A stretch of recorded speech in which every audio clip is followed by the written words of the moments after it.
Hello, everyone, and welcome back. Oh, Kiwi, don't watch if you don't want spoilers. I'm finishing it tonight. We're at the end. So don't worry. Turn it off. It's fine. I understand completely. Also, welcome, Night Paper.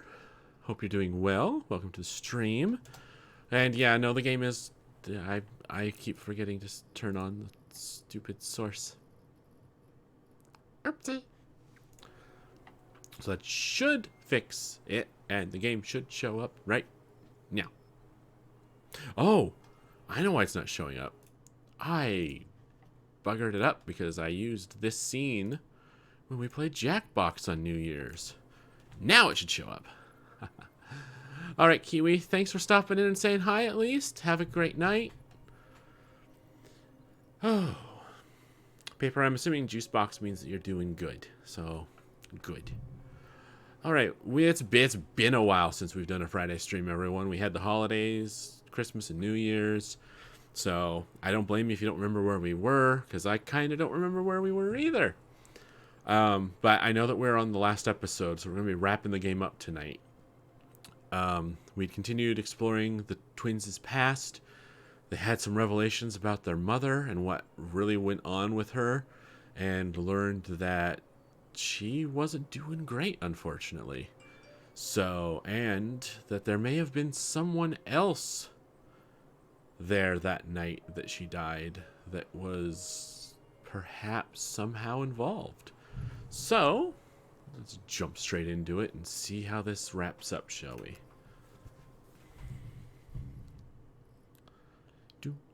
Do. Once upon a time, in a deep and ancient forest, crafty goblins faced the truth about the darkness in the big wooden house. It had come for the wise princess, driving her mad and causing her to attack them. When they started asking questions about the princess in the darkness, the goblins realized that no one else in the forest wanted to know the truth. So they dug and searched and asked hurtful questions, learning more about the wise princess than they had ever hoped to.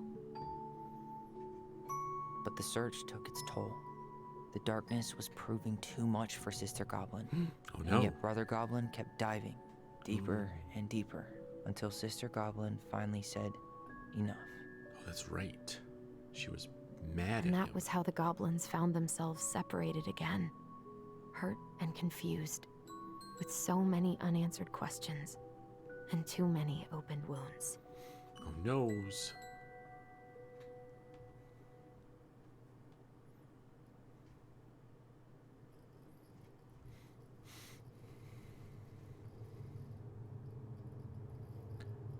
Oh. We're in bed. Alyson, What? wake up. Marianne. What? How? The ghost of Marianne? Oh, we're in the dream world.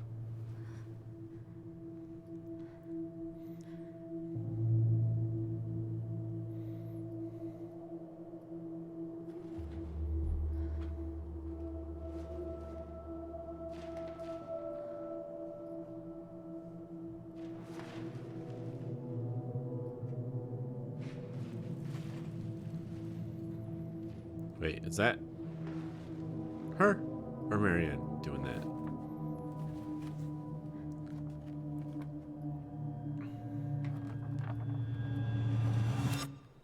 You killed me? Oh, snap.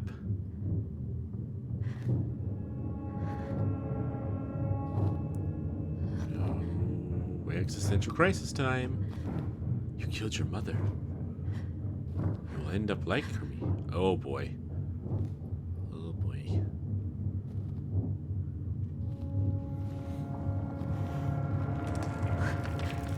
This is not good. Oh yeah. Of course the ice starts breaking. Into the depths you go. Or onto the floor you... Wait, why is the house on fire?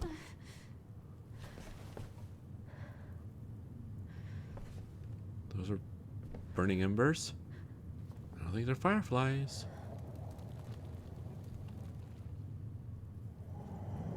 Okay, the walls are breathing. That's not creepy.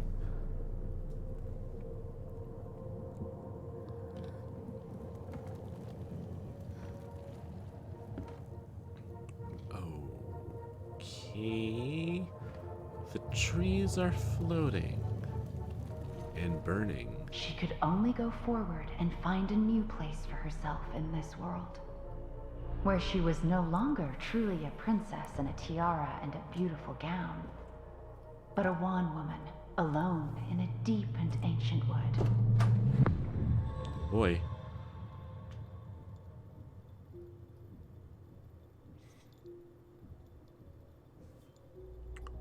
Okay, I was gonna say, am I controlling it? I don't think so.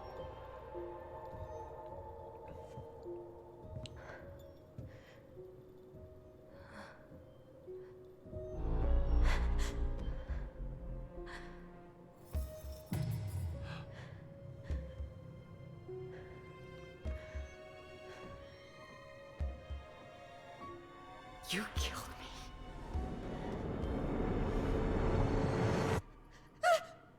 You killed me! What? Tell me why. Chapter 3. Inheritance. Oh boy. Right, paper? WTF indeed.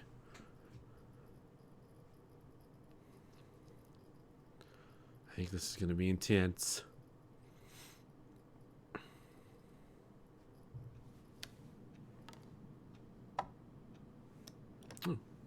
That record's dusty. Clean it off.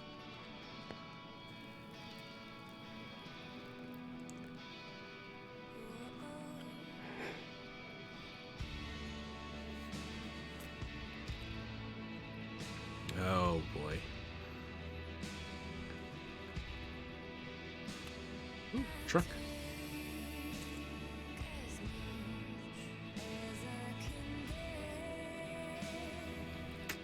Is there even a new one yet, paper? A new PogChamp emote?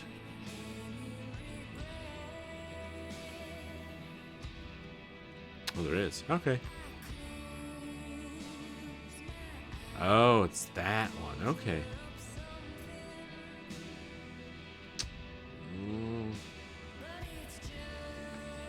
He decided not to go in.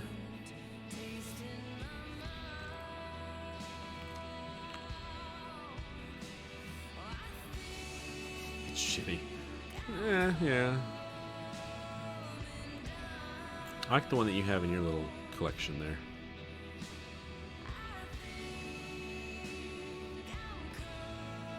Oh, she... Oh, okay. I was like, what the hell is she doing in the sink? She's soaking her face. Trying to feel better.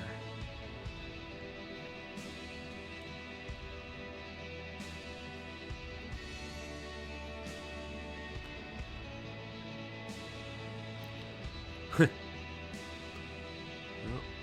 pictures.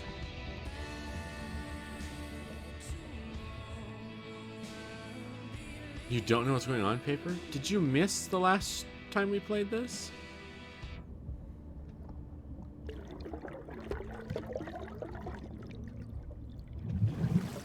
I'd like to think that if she had actually screamed underwater, it would have made a noise.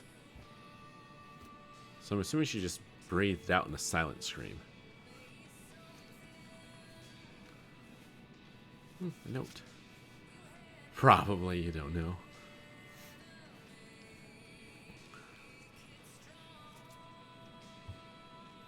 Morning. I started coffee. Oh, God, of course. I'm fine, and then as soon as I go live, I start yawning. God damn it. Morning. I started collecting the documents you need for your rental application. Left the file for you downstairs on the kitchen counter. If you're still coming to meet Dee for lunch, you can drop off the documents and I'll make copies for you. Take it easy today, Uncle Eddie. P.S. My famous buck-up buckwheat waffles are slowly growing cold in the kitchen. Ooh. Yum.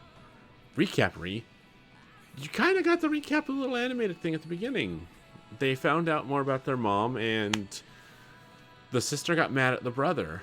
Well, the sister got mad at the brother because the brother was trying to push towards what really happened. She doesn't want to relive it because, as a little girl, she's actually the one that stabbed the mom in the back. So, and then the brother took the fall for it, so now she's feeling guilty about letting him take the fall for it. So they're not talking right now, apparently. So that's where we're at. He's right.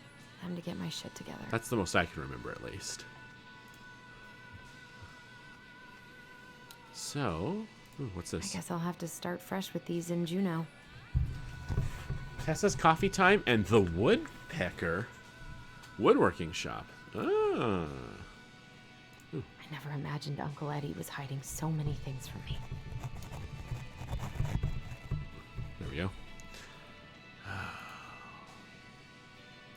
I could use a Michael pep talk.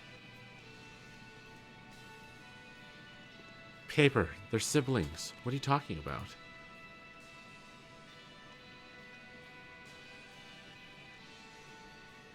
Alright. We've already looked at everything on the desk.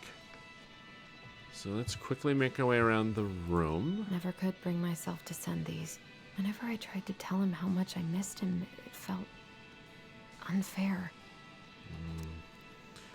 Hi, Tyler. I know we haven't talked by phone in a while, and I think that's mostly my fault, so I'm sorry. I've just been so wrapped up in my own problems. Sometimes I forget you aren't that far away. Senior year has been the worst ever. I dated this guy for a few months, Bobby, hopefully you don't remember him, only to realize he was a total jerk who didn't give a shit about me. I don't know why it took me so long to figure that out, or why I let it take over my entire school year. I honestly feel so stupid. But I also feel stupid for feeling stupid. Anyways, I think what I'm trying to say is life sucks without you. I miss you, I miss your presence, and I miss talking in our voice. Do you want to come to my graduation party next Friday? Nothing amazing. We'll just have dinner with Uncle Eddie and some neighbors. Tessa might swing by. I'd really love it if you were there. Why is Nixie? I realize now I could just call and invite you. I don't know why I'm writing a letter, but maybe with all the time apart, I've forgotten how to communicate with you. I'm sorry. I hope we can get back to where we were someday soon. Love, Alyson. Oh, that was nice. Whoops, that was nice. Paper. I gotta take care of that rental application. Alright, we'll do that in a minute. Wish I could just book a one-way ticket to the other side of the world. Just fly away from your problems. How did we go from being so alike to total opposites? I gotta think about something else. You're wired, Paper? Did you drink too much coffee today or something? Now would be a good time to stop smoking and maybe do a detox for 12. Yeah, I agree with that. Stop smoking.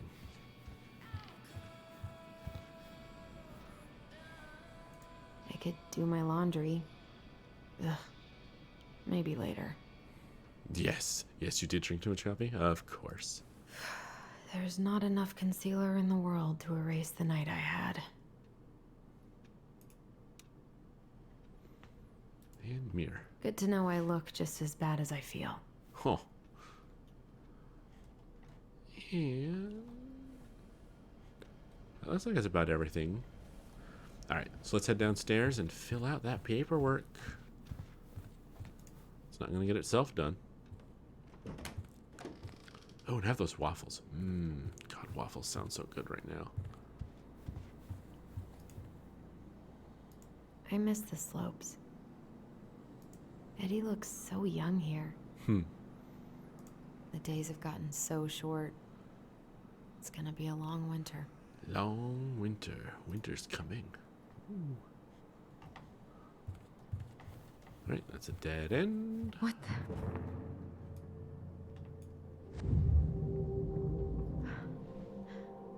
I should probably eat something. God, I feel so weak. Okay, that was almost a memory. I need to get Oh paperwork my together. goodness, Maybe it's that'll one of help me them Al focus chest and breach clear my head. raids. Raiding with a party of 75. Holy cow. Hello, guinea bees. Hello. Bear in a man Brave the new costume? world together. Hey Al, how's it going? Al's right, Betty Loaf. Oh my goodness, fire. To Cat 3. Volrath. Welcome everyone. If you've been here the last couple times I've played this, we're actually on the last chapter of Tell Me Why. And we've had some stunning revelations last time, so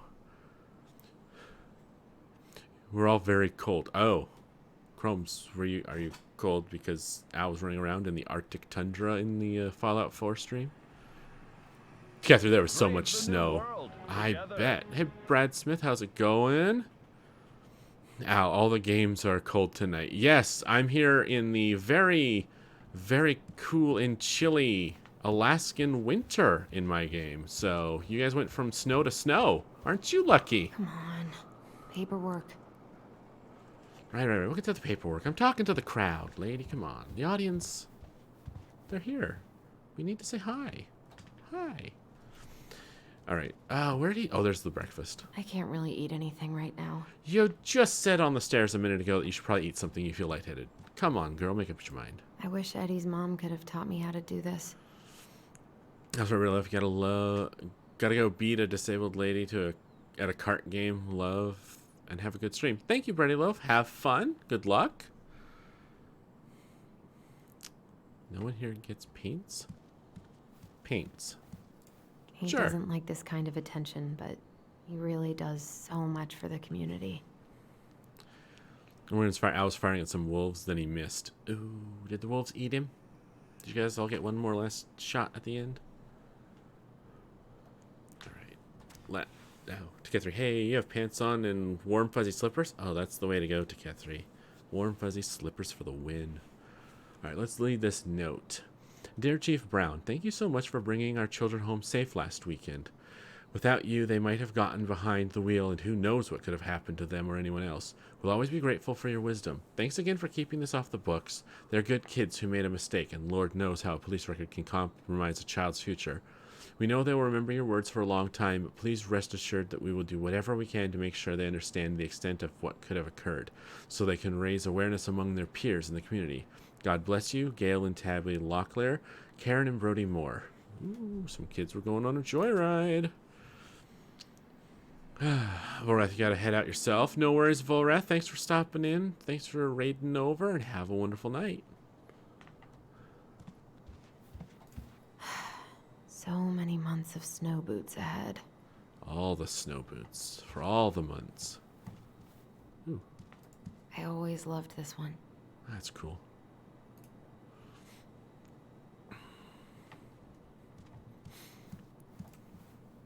Have you want to borrow slippers? I don't know. Eddie looked pretty concerned when I came home last night. I should have talked to him about what happened, but what the hell was I supposed to say? Why am I in his room? I don't know, I could, so I did. I'm glad he never pushed me to change my last name. Oh, is this the adoption paperwork? Superior Court, matter proceeding, minor, appointed guardian of a matter. Okay, that's the guardianship paperwork. I'm not gonna read through it all. It's a little dry, especially with all the notice of the hearing, notice of the blah blah blah blah blah bits. But how is escape is not get out of the thing? I think it is. Together, you got some new acorn slippers with tripe memory foam cushioning. Best warm cushy feet ever. Oh wow, triple. Okay, I should have put that together on my own. still can't believe Eddie never told me he was paying for fireweed. Oh, that's right. He was paying for the brother's stay at the fireweed place. That's right. That was a good memory, Oh, even though Tyler couldn't come. graduation day. Eddie must have been back and forth to Juneau all the time to these shows before he got stuck here taking care of me. Oof. Big oof. Just gonna snoop through his cupboard. It's fine. It's a lot of socks. Don't think Eddie's worn this since that terrible blind date 2 years ago.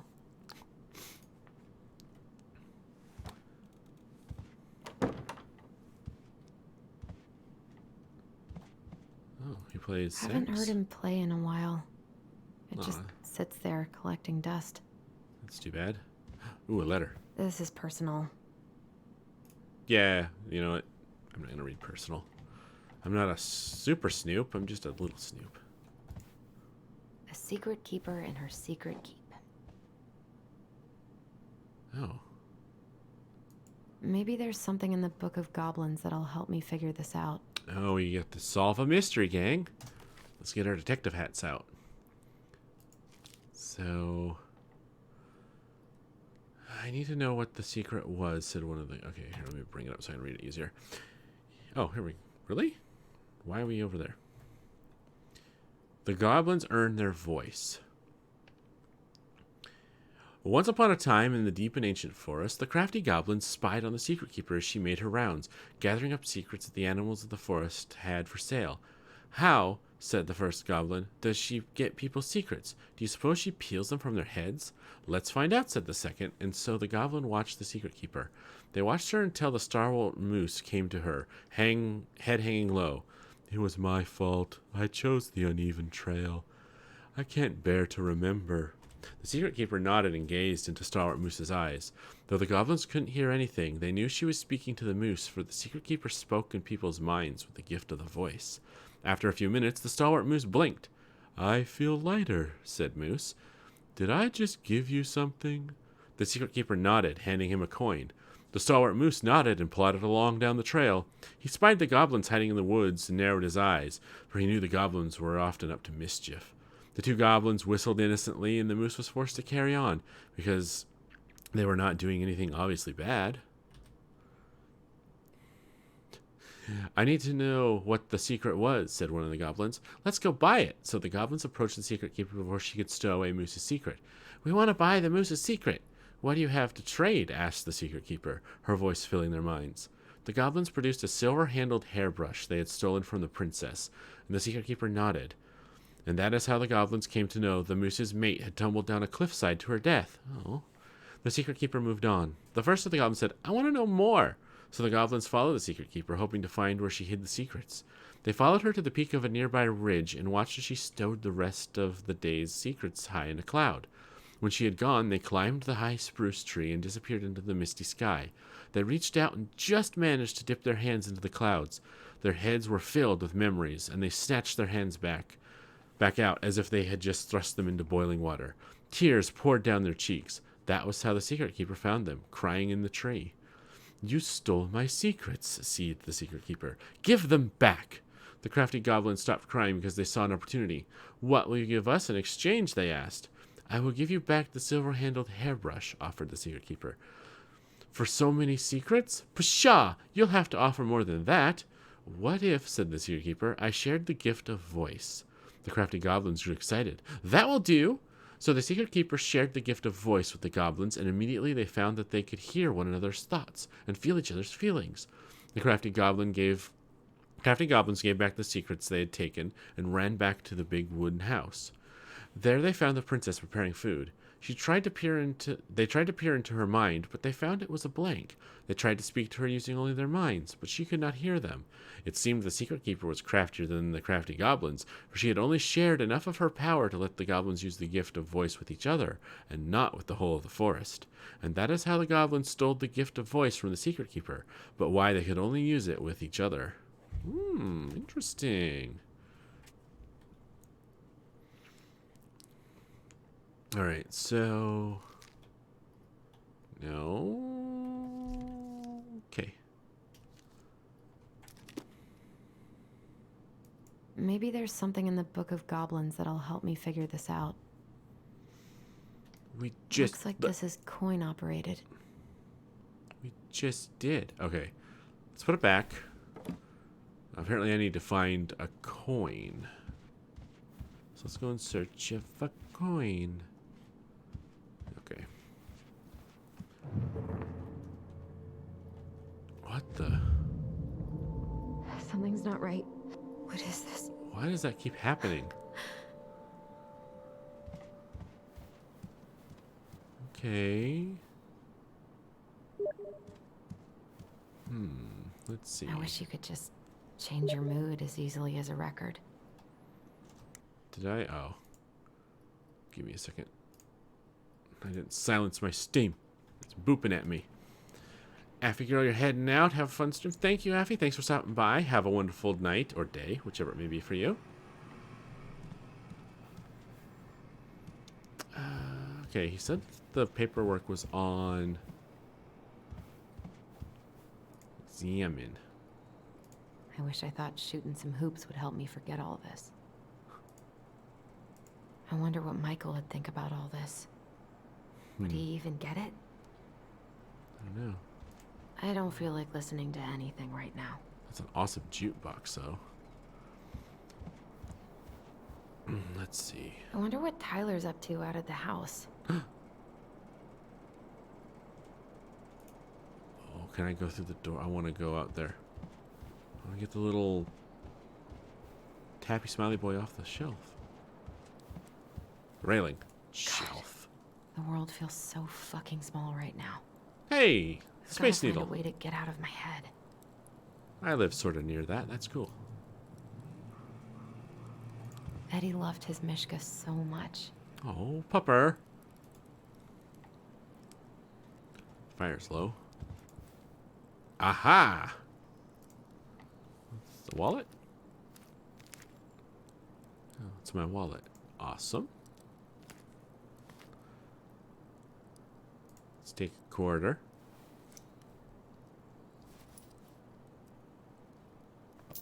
What if I just packed a bag and left?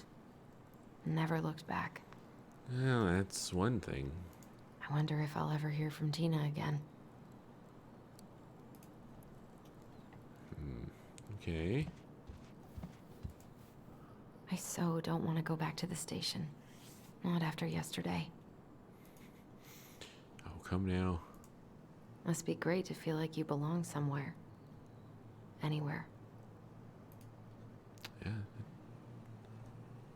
Yeah. Yeah. Eddie says there's a plant for every pain. Except heartache. Oh. Nut Organic Spread Classic. You think that's supposed to be their version of Nutella? I don't know if I really want to go for Nut brand spread. Maybe if I make something for Dee, it'll help calm me down. I should have let myself enjoy these trips more. Vancouver? Ooh. Catherine, probably. Oh, here's the file. Good. Here's the file. Just need my ID and pay stubs. Okay. We were family, Alyson.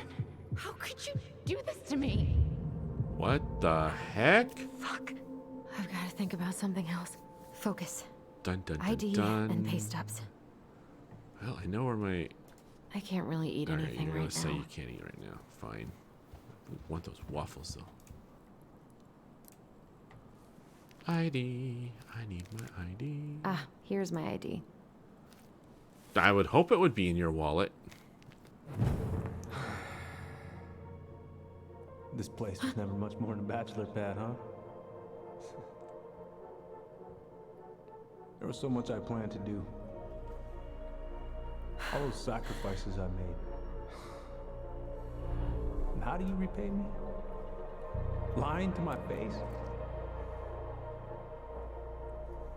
You're not my child. What? My clan deserves better. What? Oh, stop have to stop torturing yourself. Just grab your pay stubs so you can get the hell out of here. Okay. Wait, what's in this drawer? No. Michael's Special Creamy Crab Hot Pot. Ooh. Saute grated onion and garlic in melted butter over low to medium heat. Add celery and carrot and wait until they're soft. Add potatoes, vegetable broth, and seasoning to taste. Celery, salt, black pepper, paprika, crushed red pepper flakes. Cover and simmer until potatoes are cooked.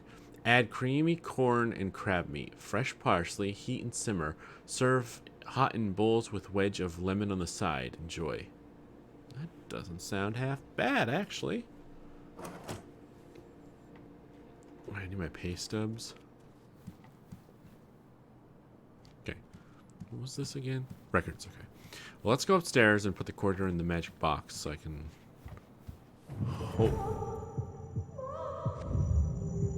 fully... I told him I wanted to stop messing with those memories, but he wouldn't listen.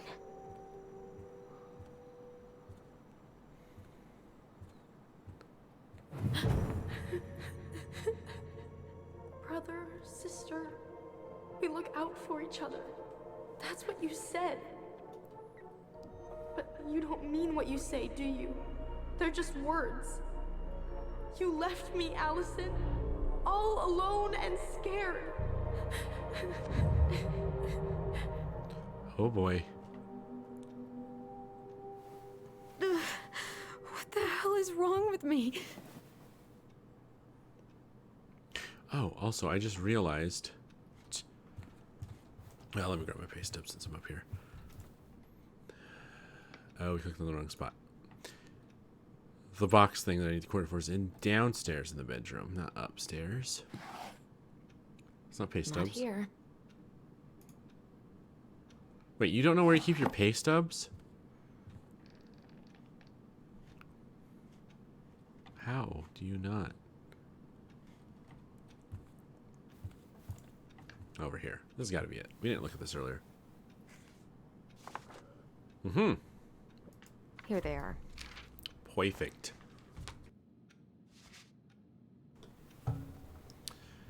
All right. Okay. I think I've got everything I need for the application. Now, whoops. Where's that coming from? Where did I leave my phone last night? Oh, Lord.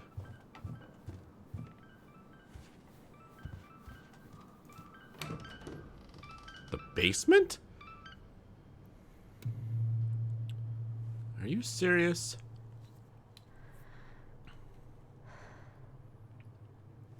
Or is this like a lower level garage situation?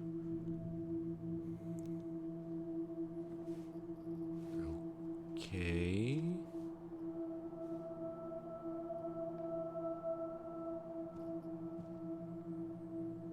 Is that Marianne?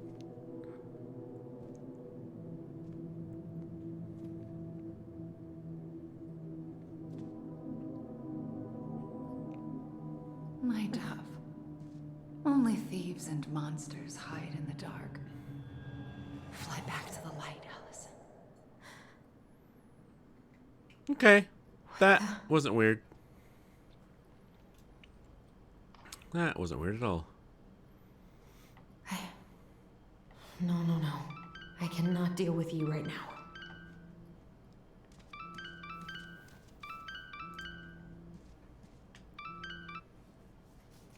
What's it doing here? You're the one that left it there. Hey, Dee.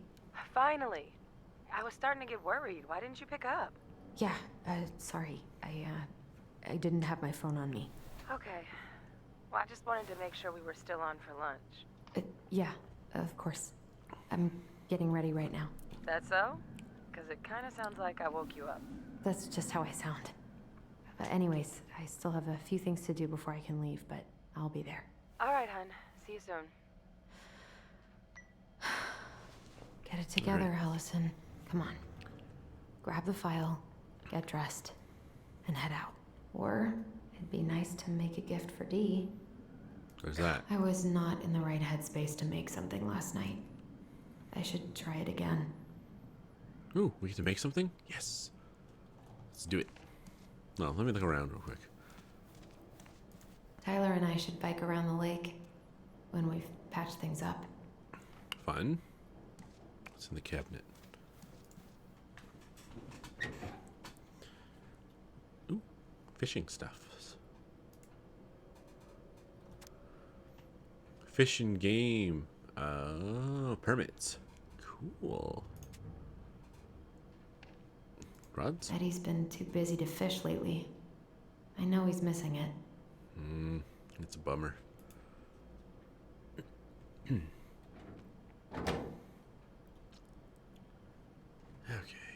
what's I here? miss you, pup. Oh, the pup's house. Oh, pup.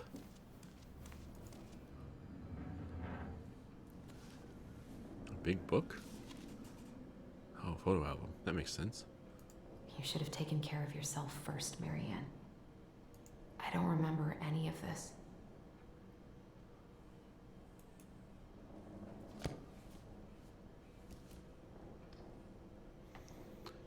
And what's I've this? been pretty grinchy about Christmas since I came here. Eddie tries so hard. Oh, Eddie can't cope with getting rid of any of Carol's stuff.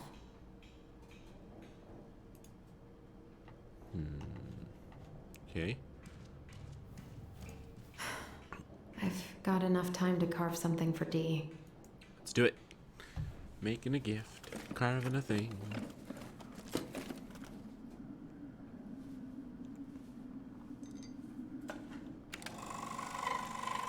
Ooh, wood carving techniques.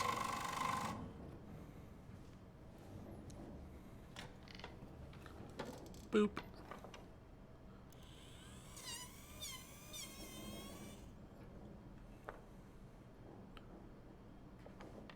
And what are we making? Imagine it's that wolf thing from the book we just looked at. Yeah, that. It's like a pendant. Oh yeah, it's a pendant.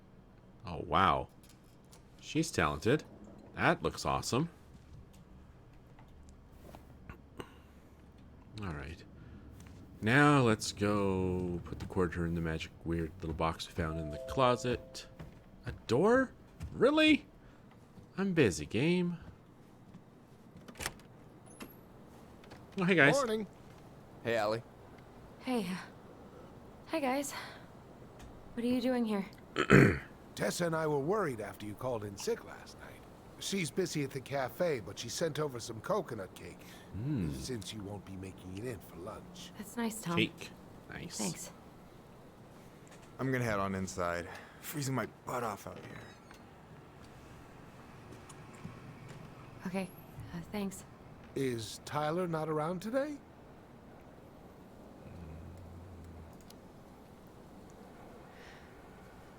No. He's, busy. Out at the old house. I see. It must be hard to sell the place you grew up in.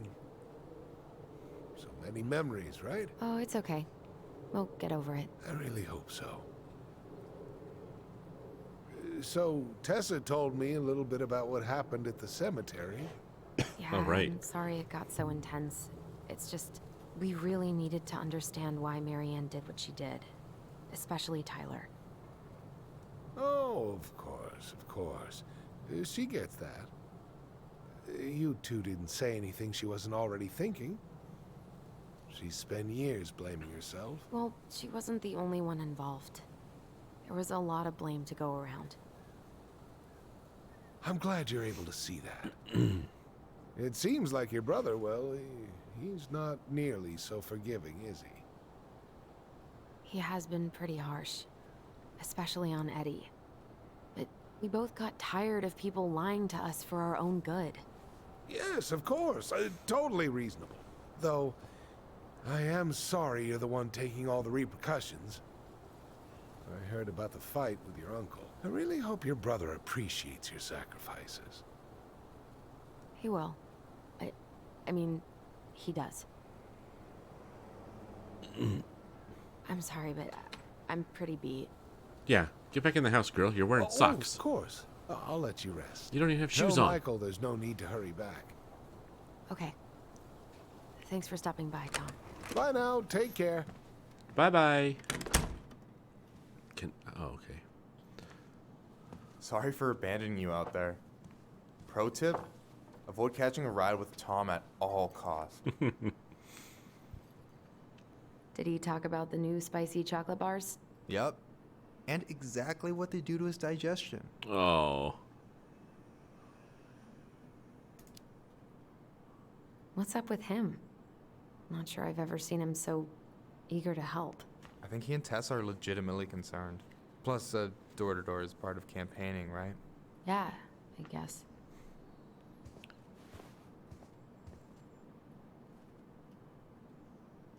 Help yourself to some waffles if you want. That's Eddie's way of saying I'm worried about you. Oh, that's cute. But I had a ridiculously huge breakfast, so I'm good. I'm glad you're here, Michael. Thanks for coming. Coffee and a friendly face is just what the doctor ordered, right? I just feel like cuddling up in front of the TV all day. Maybe finally binge that last season of Witches of Eldom. Then do it. I gotta drag my lazy ass out to have lunch with Dee. I don't know about you, but I just really need to get out of Delos Crossing. Well, we're on our way soon, right? Right. Right. I don't know. I've just got this feeling it's gonna fall through and I'm gonna be stuck here forever. That's not happening. We've got a plan. Alyson, what's going on? Tyler and I had a fight last night. I was so excited to have him back, but what if 10 years was too much and we're too different? I don't think so. You just need to get to know each other again. Start with the small shit. Figure out what each other's favorite foods are, you know? And then build up to the big stuff. Yeah, that makes sense. The last few days have been a lot. And it's totally okay to be overwhelmed. You're gonna figure it all out. Families are fucked up. They're basically fuck-up factories. You're right. I just need to relax. Poor Wolf, if this game isn't a giant Backstreet Boys reference, you're going to be disappointed. I think you might be disappointed. But I can't say that for sure. Maybe this will cheer you up. I think I found the perfect place. Check it out. Okay. What you got? It's pretty cool, right? Oh, we don't get to see? It's a bit high, but it's got 2 large bedrooms and a view of the channel. Honey, you're really going to give up our home to live in this ugly box? Oh God. Alyson, look at me. You okay? I'm just... I need to... I just need to sit down. Poor Wolf, disappoint. It's okay. I got you. What's going on?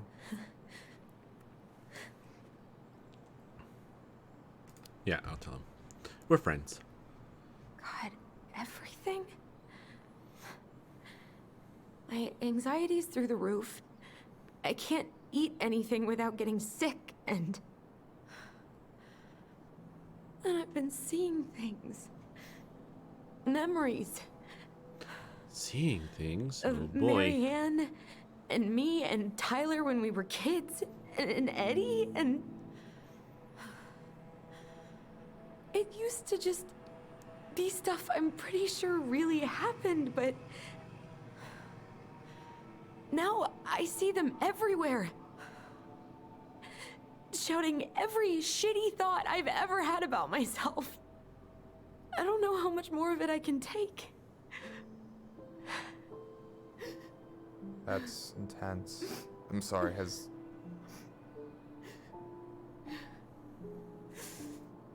anything like this happened to you before? No? Right after Marianne died, I had a lot of panic attacks, but nothing exactly like this.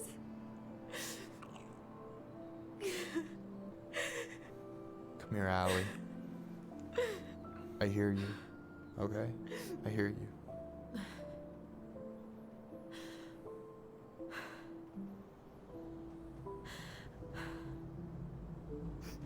He must think I'm completely nuts. No. I think you went through some really bad shit. You Oh, never yeah. saw anyone about it, right? Yeah, I've looked into therapists a few times, but they're all so far away and so expensive. Well, you know what I went through in 2011. I don't know if I'd still be here if I hadn't gotten help. You got that money coming in from the house. For our apartment in Juneau. I don't want to bail on you. Look, I know you hate letting people down, but you gotta put your own oxygen mask on first. Very true. I get that. Or So that's why does your Tyler. therapist's a video Thanks. call. Smart. I'll try. I really need to work on the house today, but Tyler's crashing out there. Not sure if I'm ready to face him. If you want, I could go out there, see how he's feeling, and if he's ready to talk. What do you think? That'd be great. Yeah, maybe that could work. I hope he'll talk to you, though. He's never been the best at opening up to new people. You sure? Oh, yeah. Of course. I don't mind trying if it might They made a patch things up connection if we last need to. time. Oh shit, I'm gonna be late for my lunch with Dee. I still need to change and stuff, but I can drop you off at the store if you want. Sure, thanks. No, Michael, thank you for listening. I mean it. Yay, BFFs. Now can I go do the things I want to do? Or did I miss my opportunity because I... Yeah, I missed my opportunity. I can tell already. Dang it. I'll never get the little widget out of the box.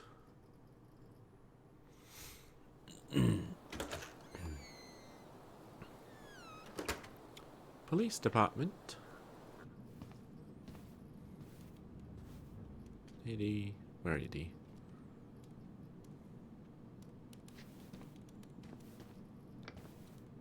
Hi, Dee. Hey, beautiful. You okay? 'Cause, girl, you look like shit. Thanks. Haven't been sleeping well. Here I am. That's how much I love you, right? Aw. Well, I appreciate us having a girls' lunch anyway. Just give me 5 minutes so I can finish off this paperwork. Oh, no rush. I need to drop off some stuff with Eddie. All right. Oh, help yourself to some cobbler.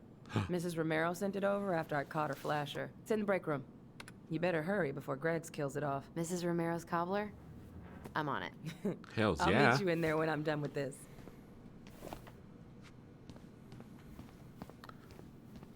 Morning. Hola, Miss Ronan. Greg's. Hey, Gregs. Hey, Alyson. What brings you here today? Just needed to drop off some paperwork with Eddie. Chief's busy right now, but you could leave him in his mail slot. Ooh, these look like wild berries. Mrs. Romero must have frozen them over the summer. Oh, yes, she takes her cooking seriously. Very seriously.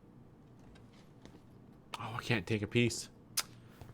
Damn you, game. Teasing me like that. God, I hope no one got hurt. Oh, good. 0 days without a bear sighting. Wonderful. Alright, let's go leave this upstairs. Try not to hang out upstairs too long. Chief's orders. Sorry. No worries. Just want to leave this here for him. Sounds like Eddie's busy. I shouldn't bother him. I should probably drop the paperwork here. Eddie's gonna be busy for a while.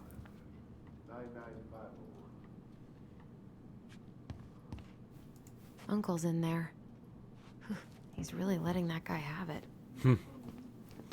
Alright, back downstairs. I wonder how Uncle's feeling about me moving away. Probably We sad. haven't really talked about it. At least we didn't spend the night here. True. I dropped my stuff off upstairs, so I'm gonna go wait in the break room. Okay, hon. I won't be much longer. Okay, how did you not immediately scarf this down? You kidding? This is my third helping. Maybe now I can take some. Hey, Gregs. Going around in circles? Nothing really. Just waiting for D. Then pull up a chair. Hell yeah. Time for some cobbler.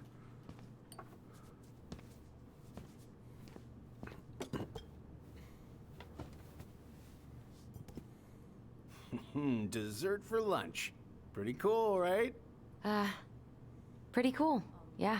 I've always had a sweet tooth. Got it from my mom. She baked darn near every day. Ooh. Need to start being a little careful, though. Doctor's orders. Brenda may be in for it, too. God, that kid can eat. Linda's pretty concerned, but, growing boys, right? He needs the extra energy. He wants to let her in wrestling, and, whew, boy, is he working hard. Damn. Sometimes I miss being 14. What are you having? Trout pie and, black radish. I'm on a diet. A cobbler diet? Hey, shh, shh, shh, shh. I won't tell if you won't. What you reading? Oh, about that dock strike and the trouble these folks are causing for everyone else. Ugh, I hate strikes. What is this, Paris, France? Come on. It's the only way most people have to get anyone to listen. Hey, Gregs. Got any big vacation plans coming up? Yeah, we'll probably go up to Anchorage for Thanksgiving. Ooh. Linda's sister lives up that way. But I'm also secretly planning a family trip to New York City for New Year's. Been saving for 2 years, and I got it all arranged under a fake email. That's really cool.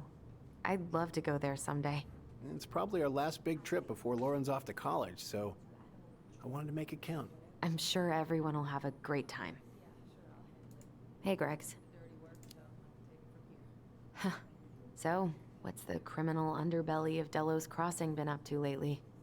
Poachers, vandalism, a few memorable cases of public indecency. Nothing too serious, which is fine by me. Boring is good. Not like Juneau. My daughter's always begging to move there, but that is not happening. Why? Juneau's awesome. There's like actual things to do there. Drugs, that's why. Property crime's double the national average. People coming in all the time from God knows where. Oh, I didn't know that. No.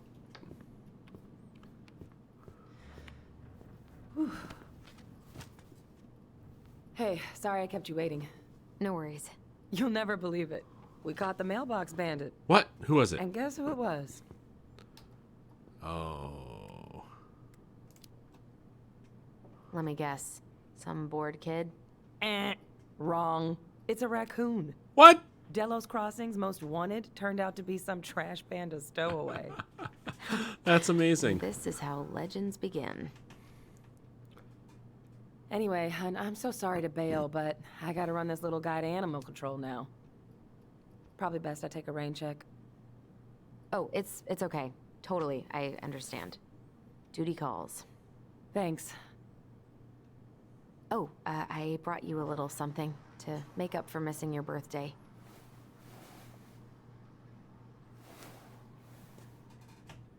It's not much, but... You're kidding. I love it. Did you make this? Yeah. How did I get so lucky? Delos Crossing's not gonna be the same without you, girl. Oh, come on. Right, I'll call you later. And try to get some sleep, all right? See ya. The timing with that conversation felt a little off. Like they added extra pauses. There go my lunch plans. Hey, your brother didn't tag along today? No. He didn't really want to show his face around here after the mess he made yesterday, huh?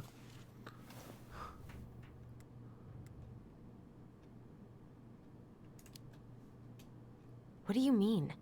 Well, you know, how he went and broke into the archive room, then pretty much assaulted your uncle. Look, we're all worried about you. This isn't the Alyson we know. The Alyson you know? Yeah, the sweet, smart girl who'd never hurt anyone on purpose. I know you two and the chief made peace, but I gotta say, it ate at him all day.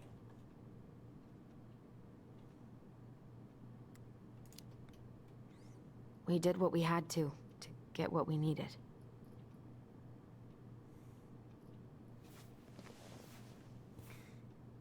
All right. I just want you to be careful. I've been doing this for a long time. And people, they mostly don't change. Even when we really want them to. Look, I'm really tired. Can we not do this? Alyson, I like you. I really do. I've known you since you were a kid. You're honest, stable. You're not a troublemaker. Tyler, I mean... You gonna go to sleep, Paper? No worries. Thanks for stopping in. Have a great night. Don't let him take you with him, okay? I can't do this. Oh, are you okay? Please just let me go. I need air. I need some air. Wow.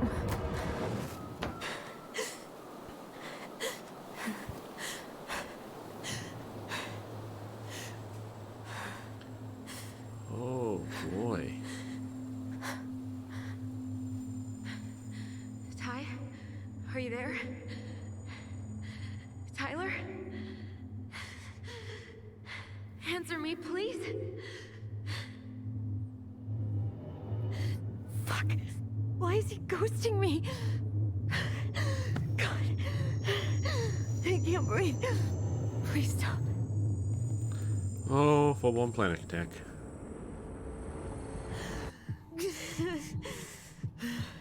Okay. Okay. I've been here before. This will pass.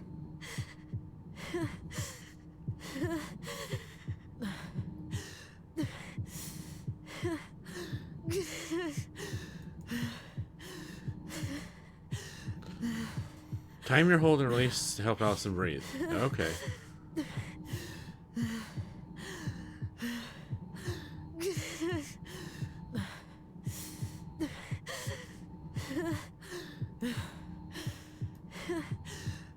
I just need to breathe in and out. Follow the circles.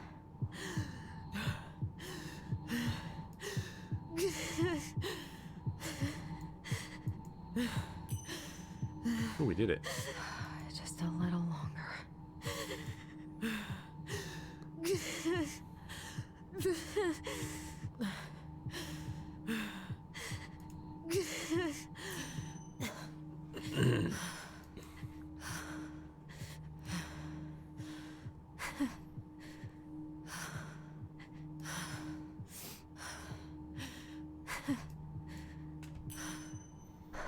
Twice more.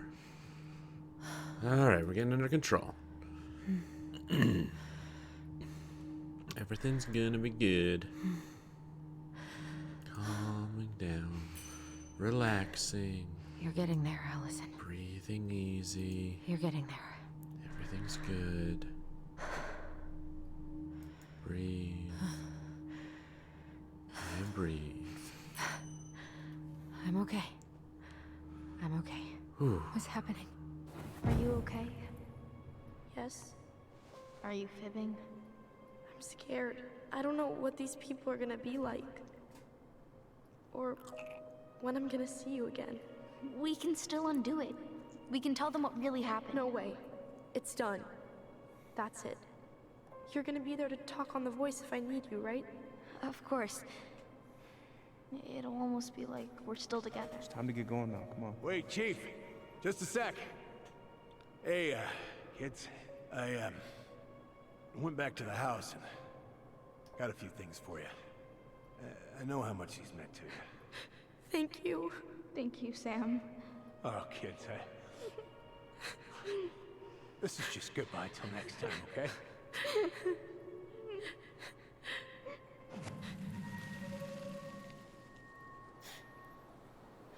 Okay. Alyson?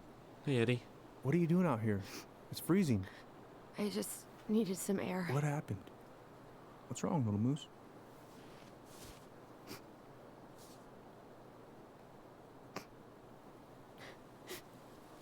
I think I had a panic attack.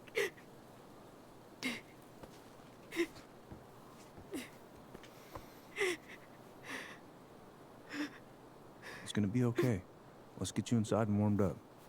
Then we can talk about what happened.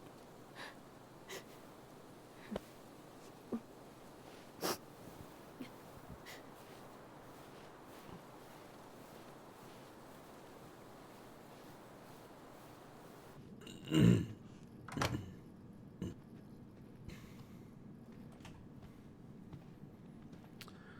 boy.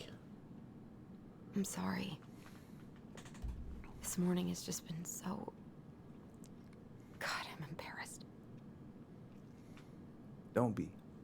You haven't had an attack in a while. What's going on? I've just been so wrong. About everything. Did Tyler say something to make you feel that way? No. It wasn't him. It was me. I failed him. Over and over. From here, it looks like you've been busting your ass to help him. You don't understand. Allie, you've got so much weight on your shoulders. With Tyler coming back, and your big move, you know, maybe it's time to ease off some of this other stuff that's clearly stressing you out. If you mean Marianne, I can't. I owe it to Tyler to see it through. Do you? I don't know why you've always blamed yourself for that. It wasn't your fault. Yeah, it was. That's not true, Uncle. I was there. You were 11 years old. There was nothing you could do. You can't go on letting it haunt your every waking moment. Was she gonna tell him? Look, you're not your mother, okay? What do you mean? I mean, something happened to her. Something bad. I don't know what it was, but it never left her. You can't make that same mistake.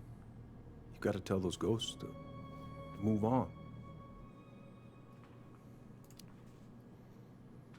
Uncle.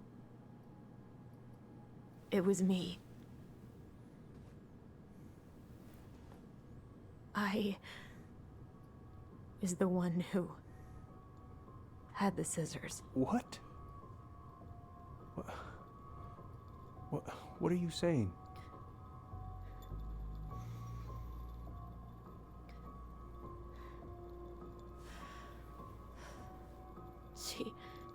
She was threatening Tyler.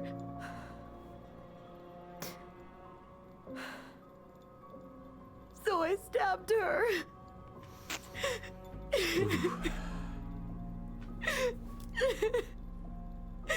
I killed her.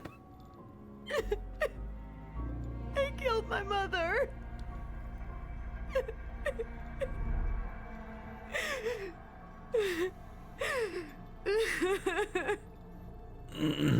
But Tyler confessed. He went to Fireweed. We lied. We lied to everyone.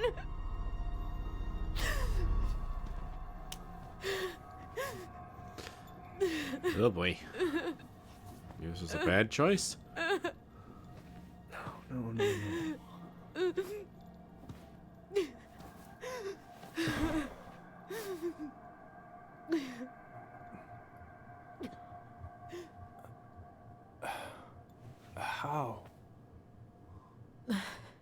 How could you let him take the blame? It was a mistake. I know. But we were in shock. Tyler wanted to take the blame. And I let him. But we should have told the truth. Must have really hurt. Keeping that inside all these years. I pretty much just bottled it up. And now it's all I can think about. Everywhere I look, she's there. I can't take it anymore.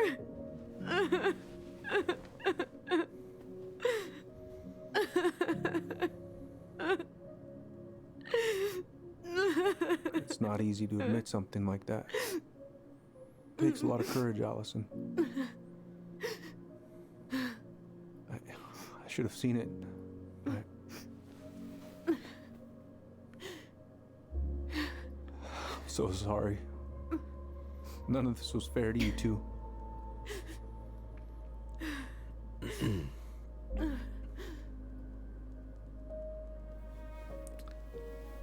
This isn't sad, right?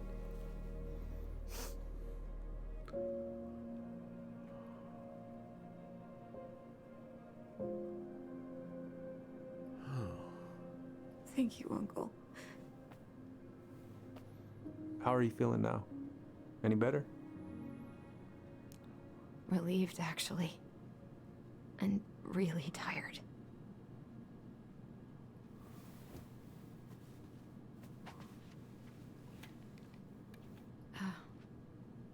I was remembering something earlier. I don't know if it even really happened.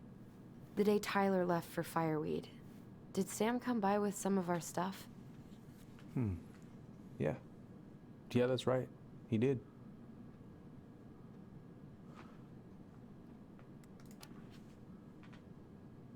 How close were he and Marianne? I don't know exactly. But he cared about her a lot.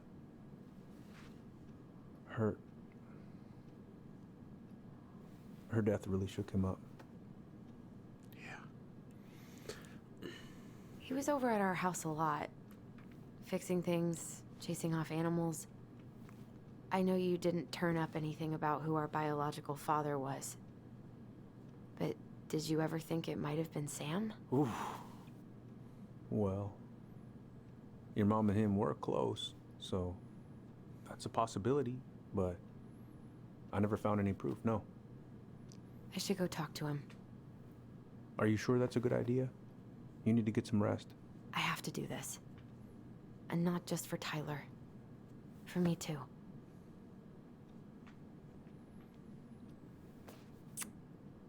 I love you, Uncle. Thank you for everything. I'll call you later.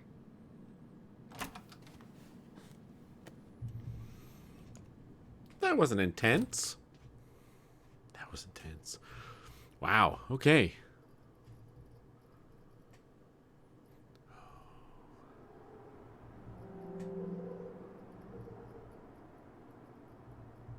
The Marine.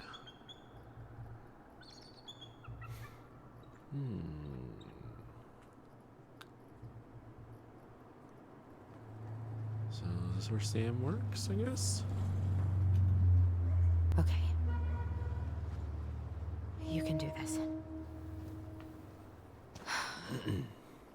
Sure. Yeah. We can do this. Hey, Sam. Are you my biological father? Good. He's here. Yay.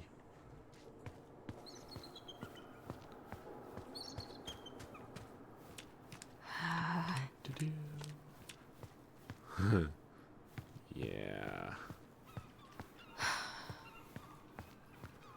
This should be interesting.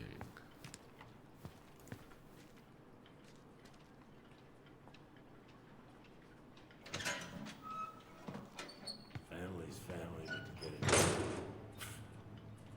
Fuck it. Oh, Allie, Hey, Sam. hello. Hi, Sam.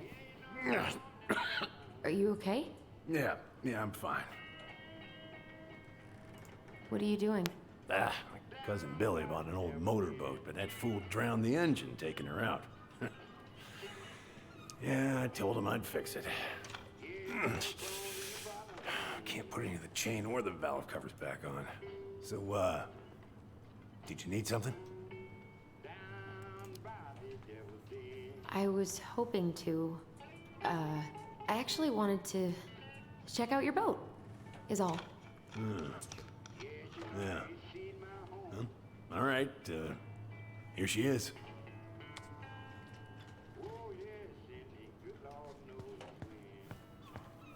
I haven't seen your boat in the water for a while. Yeah, it was time for annual haul out.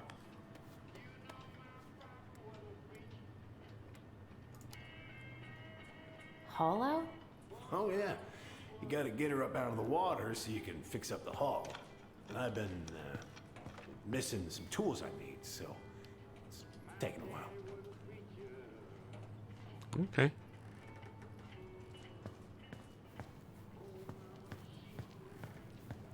No bananas on board? Really? Damn right. It's not just superstition. This one time, this greenhorn brought one on board. Well, you wouldn't believe the day we had. Bad luck bananas? I'm listening. Boat was 50 miles south in the Pacific, and our hold was full of the morning's catch. Started pulling in our nets when they got all tangled up in our propellers. Made the damn things useless. Stopped us in our tracks, miles off land. So what'd you do?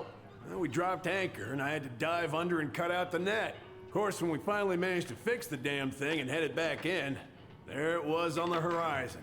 A nasty mother of a storm. Ew. Spent the trip back riding out the biggest damn waves I've ever seen. 30-footers, if you can believe it. All because of a banana. All because of a banana. So, how's she doing? Huh? You go to her diner sometimes, right? Your friend works there? Oh, you're trying to ask me how your ex-wife is doing. Yeah. Yeah. We ate at the diner the other night. She was there. She had just cut all her hair off.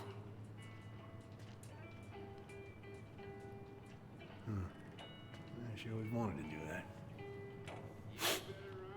How is she otherwise? Laura's fine. She mostly gushed about Dylan's article in the Juneau Daily. Your son, Dylan. I know who Dylan is. I just hadn't heard he... what kind of article? Oh, something he wrote for one of his law classes? I'm not sure. Sorry. Oh, it's no problem. I'll just ask him next time he calls.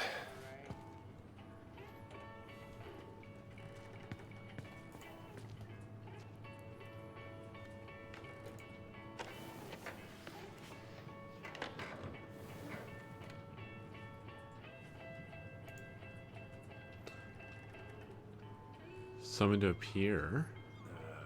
Oh. Where's your brother?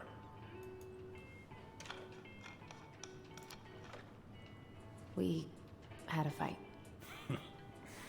Bit of sibling rivalry, huh? Oh, you should have seen me and my little brother have at it. Right up till the end. Because I left you my boat a month ago, and as far as I can tell, the only work you've done is test how much beer you can fit on it. Paid you in advance as a favor because I know you need it, but goddamn, I need my boat. Family is family, but get it done by this weekend or I'm reporting it stolen, and I know you're tired of Brown on your ass. How's the house coming? Answer your goddamn phone.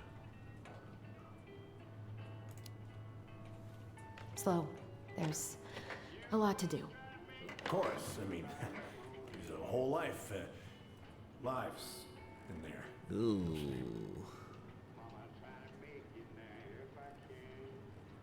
It's not great. Alright, let's do what I actually came here for, I guess. God.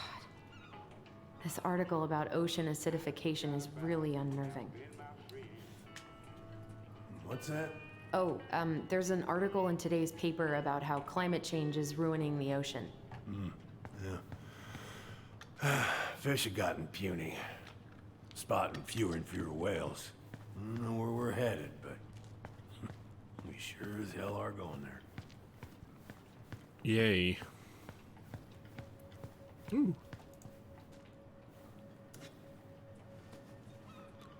I'm just gonna steal this, that's fine.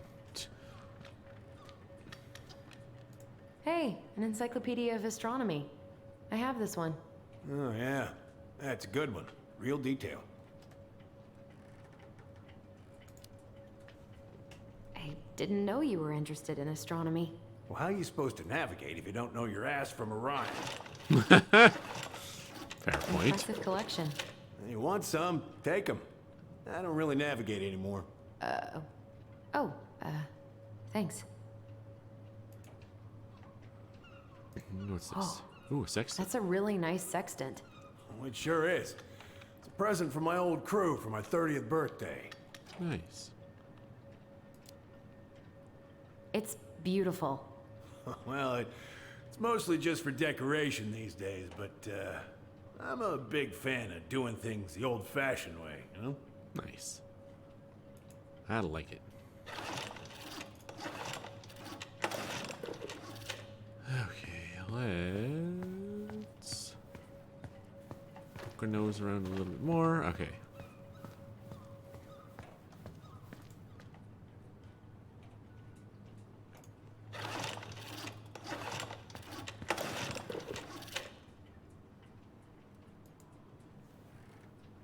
Would this help?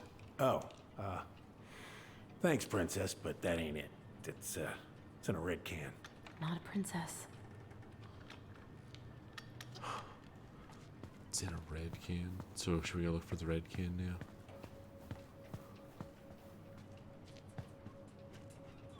Let's see a red can.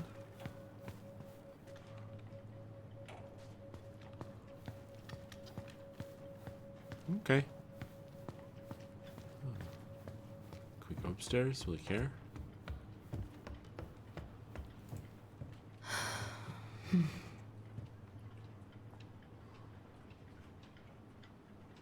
Just a peaceful day, nothing happening, everything's fine. Alright, enough leaning. Let's get to finding, or doing, or both.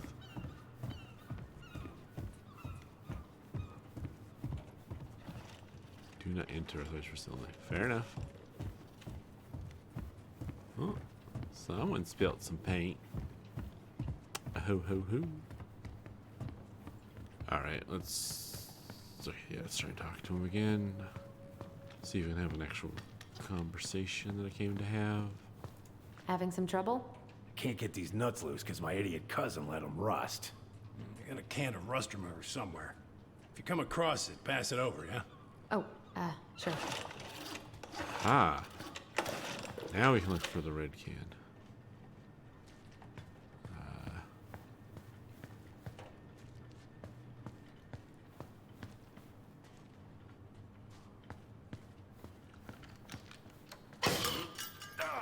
Oh, you okay? Oh, damn it. What happened? Busted my finger with that stupid wrench. Grab me a gauze. Should be in that cupboard over there. Cupboard over here?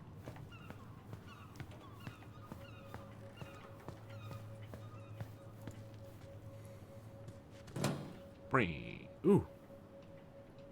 Is that that's the red can? Is that the red can we need? No? Alright. Guess not. Find anything? Yep. On my way. Sorry. Hang on just a second. Here you go.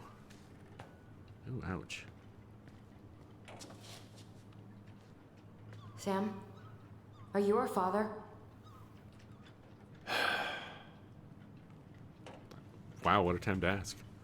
Figured you'd ask me that question someday.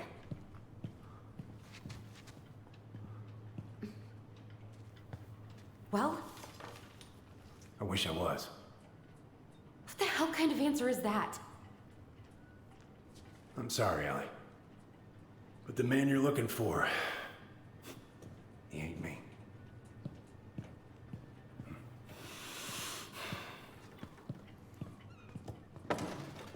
Oh, okay. Guess I'll just take your word for it then. Hey, you got no right coming in here getting angry at me for something I got nothing to do with.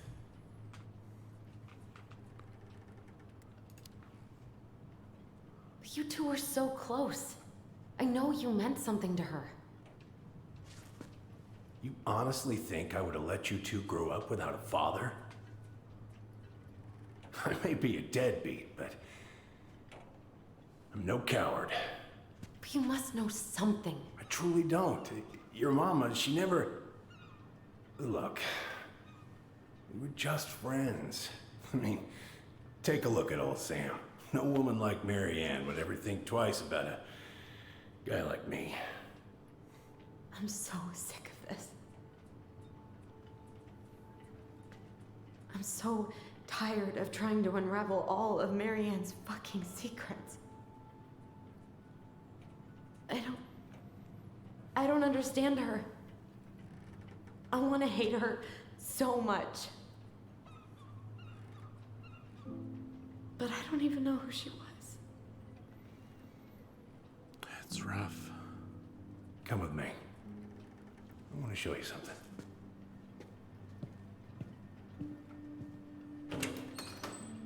Ooh.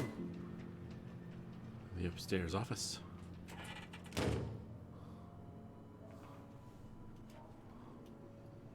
Come in. Come in. Oh. When was the last time you cracked a window? Heat's on the fritz. Ugh. Come over here. Sit with me. What's all this? Here. I, kept a few things.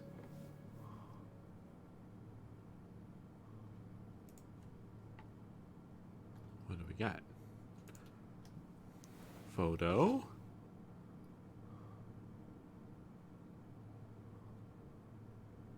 Okay.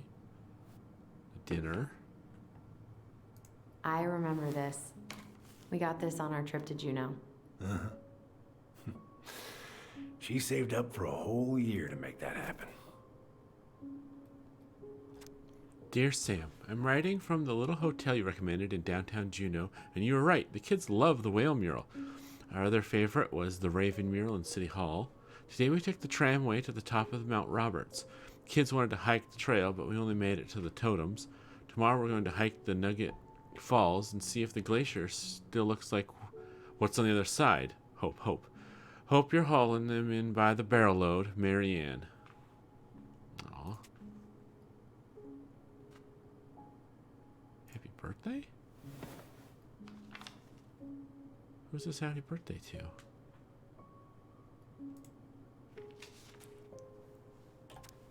Dear Sam, most bears only live to 20 or 25, so congratulations on making it to 29. I certainly wouldn't have survived long out here without you, so thanks again for everything you do. Laura is a very lucky woman. I know you think the best part of your past has been erased, but as long as you don't forget, the Anachek Rose will always be seaworthy. It just might look a bit smaller in memory. I hope you get some time on the water with Richie this weekend and catch everything you deserve, including some new memories. Happy birthday, my cherished friend, Mary Ann. Okay. Cinnamon? Swords and schemes. Oh, I took her to see that for her birthday. She hated every second of it. Whole drive back, she talked about how it butchered the books. Did you like it? Well, fell asleep before I even saw a sword. Oh. Mother made that. Oh, she was a real artist, that one. Oh, a little boat. Kind of like you. That's cool. Okay, can I look at what you're looking at?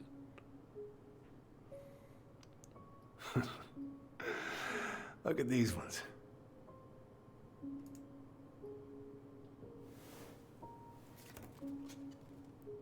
She looks happy.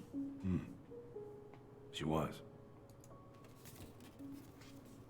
When was this? Why are you wearing a square hat? Oh, yeah, that was when I finally got my captain's license. Oh, nice. Mary Ann's the one who pushed me to get it. Made me wear that stupid hat when I went to take the oath. Huh. Yeah, Laura took this one. We'd been working on that barn for months. That roof was a son of a bitch to sheath. Rain just kept on leaking into the loft. Wait, the barn has a loft? Oh, yeah. You didn't know? No, she didn't tell us. Is that a trap door? Yeah. She had me close the whole thing up. Told her it was gonna be real hard to get any hay up there, but she said she didn't mind. Do you know what's up there? I could tell she didn't want to talk about it, so I respected that. Well, we're gonna have to empty it out for the sale, so I guess we'll know soon enough. Ellie, you really gonna go through with this?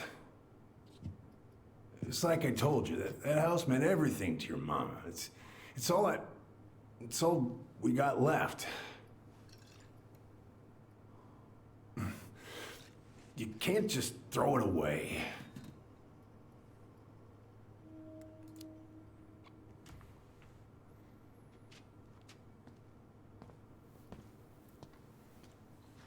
I'm sorry. I know how hard this has been on you. But you need to move on.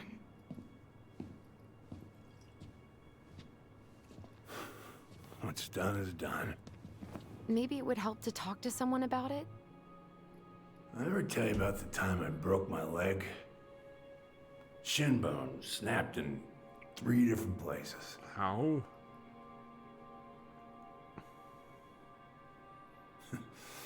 It's stuck in my ass for a month. No use to anybody. I was so down I couldn't even bring myself to get out of bed. But your mama, she has having none of that. She got me up one morning and drove me to a nice spot by the harbor. Where you watch the boats come in and out all morning. You can't let yourself be defined by the parts that are broken. That's what you told me. You gotta find a way to work with what you got. Think about that a lot. Gotta remember.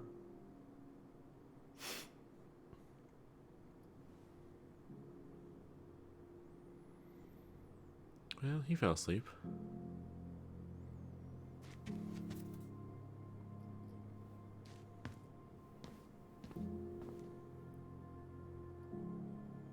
Oh, I wanted to snoop some before. Should have done my snooping ahead of time. Well.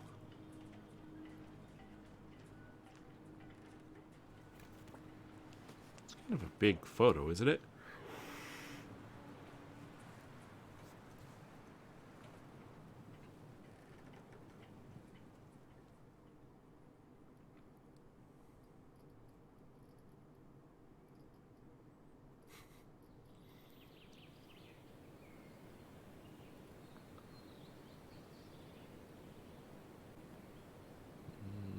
Frozen lake.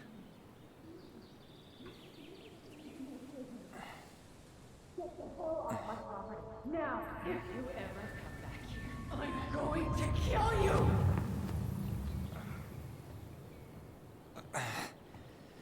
Tyler? Hey, Tyler? I've been looking all over the place for you. Are you alright? Yeah, I'm fine.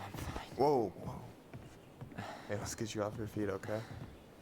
Come on.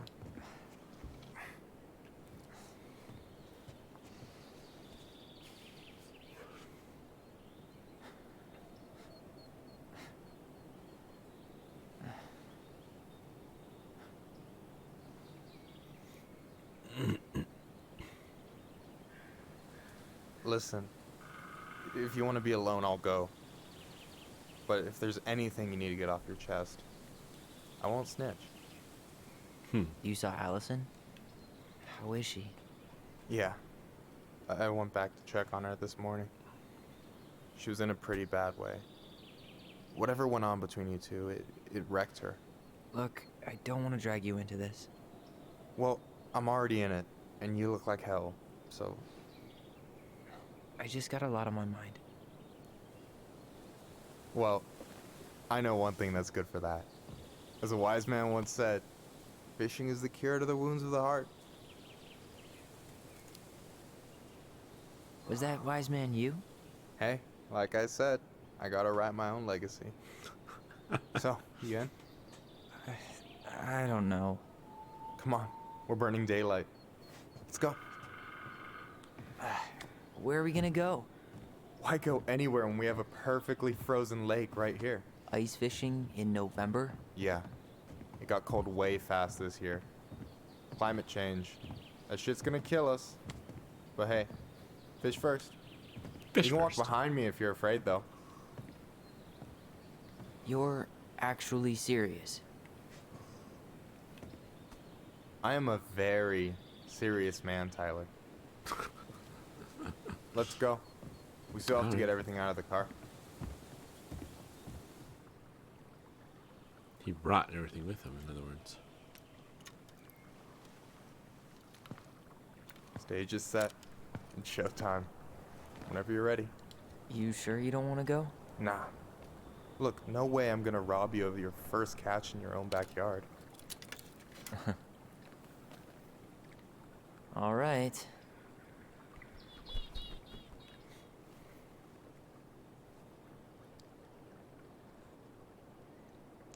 Fun. Got everything you need, by the way? Yeah, I'm good. Man, I'm so gonna miss this. Miss what? Just hanging out and fishing and... You know, I'm not gonna have a lot of time after we move to Juneau with school and the JC and everything. Right. So did any of the people you came up with at Fireweed land in Juneau? Oh, I'm not sure. Once they left, I never really kept in touch. Really? People came and went a lot. And besides, everyone moves on eventually, right? Not everyone. Not people who get so close they're like family. I already have a family. Well, there's a reason we think of families as trees. They keep on sprouting new branches. And... Oh, hey, I think I've got a bite. Ooh. You got this. Reel them in.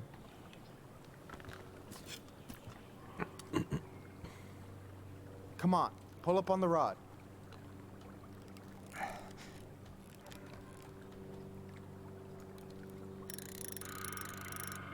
Now give it a nice pull. Come on. Come on, Oh. pull up on the rod. Come on. You dang fish. Got it. I got it. You're mine. Slippery little. Got it. Bravo. You got a fish. First of many. Pace yourself. It's a marathon, not a sprint. Thanks, Sensei. Oh, hey, did you want to make solid plans to hit the buzzard hole? The river might ice over soon, so we shouldn't wait too long. Yeah, sure. Sweet. I was planning to go Saturday. I'll pick you up on the way out. Cool. I'll set my alarm to ass crack of dawn. You got anything good in there? Maybe, but who says I'm willing to share? Okay, fine, be that way. You have this whole fancy bag just for ice fishing? You don't mix and match. Ever. Jeez, you don't mess around, do you? Told you earlier. I'm a very serious man. All right, here we go. Time to fish.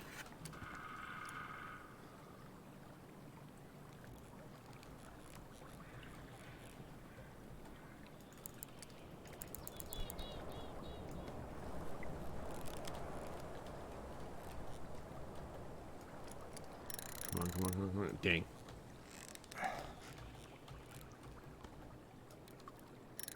Oh, yeah. Fishy. I'm gonna get you a fishy. How about them apples? It's a Nice fish, job. not apple. Tyler, you Oh, goof. you weren't all talk. Impressed? I only see 2 fish in my cooler. For now. So, what are you gonna make with what we catch? Hey, you got me figured out. Slice of fresh fish, topped with garlic, pesto, walnuts, just a drop of olive oil. Pure perfection. As my partner in crime, you're entitled to a cut. Nice. Works for me, partner. So, about last night. I don't know what Alyson said, but from my side, well, I thought we were on the same page.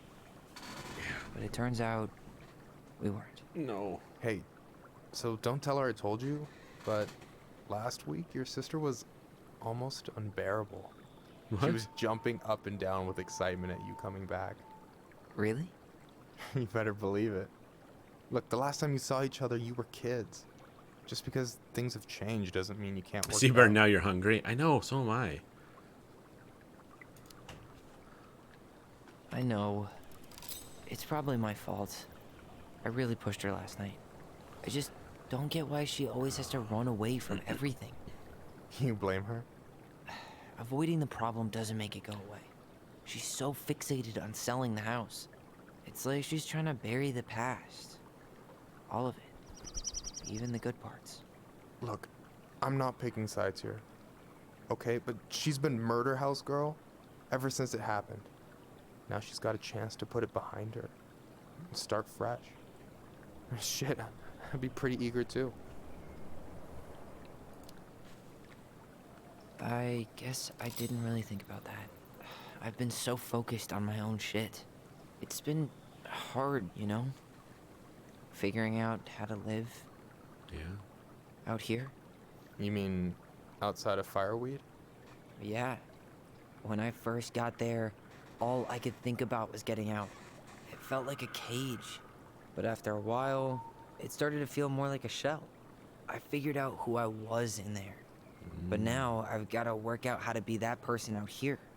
Well, if it makes you feel any better, none of us really know what we're doing. Like, shit may look bleak now, but your sister's never gonna give up on you. And you can lean on me too if you want. Just be careful, okay? Got a bad left shoulder. I'll keep it in mind. Thanks for listening. Don't mention it. Don't you say anything. I got this. Fish. I'm getting another fish. Actually, I was thinking, the dish he described sounded pretty good, but some good old fish and chips. Oh, that sounds amazing right now.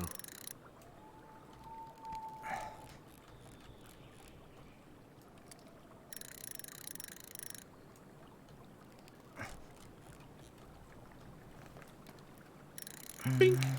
Easy. Ha. Whoa. Bam. 3 out of 3. Well played. I got nothing. That was clean. Fish. Fish. I'm fish. a little disappointed. Can I ask you something kind of weird and maybe hard to answer? Weird and kind of hard to answer my jam. What's up? How'd you know you were ready to trust anyone enough to put yourself out there? Okay.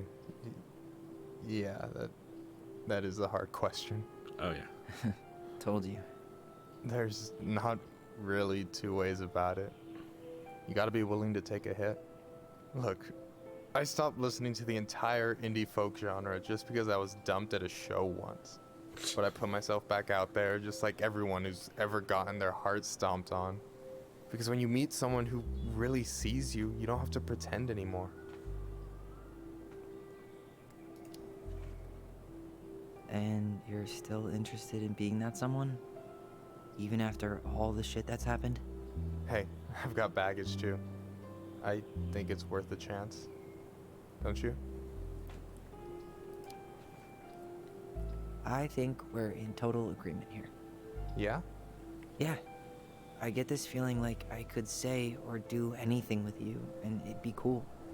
I feel safe. You are. Because your sister would kill me if I did you dirty. Yeah, she would. So, doesn't look like you're catching anything with that. You want me to show you how it's done? Go for it. I caught 3 fish. What do you mean I'm not? Game.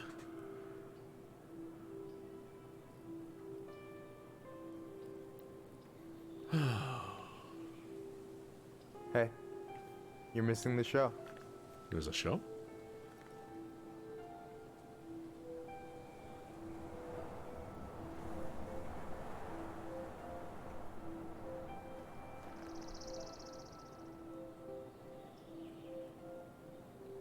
Birds? Clouds? What? Uh-oh. Oh, we're doing it. You okay?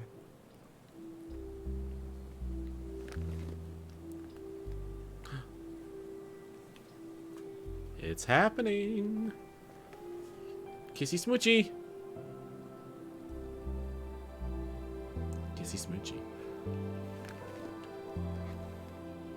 Barbender? WTF?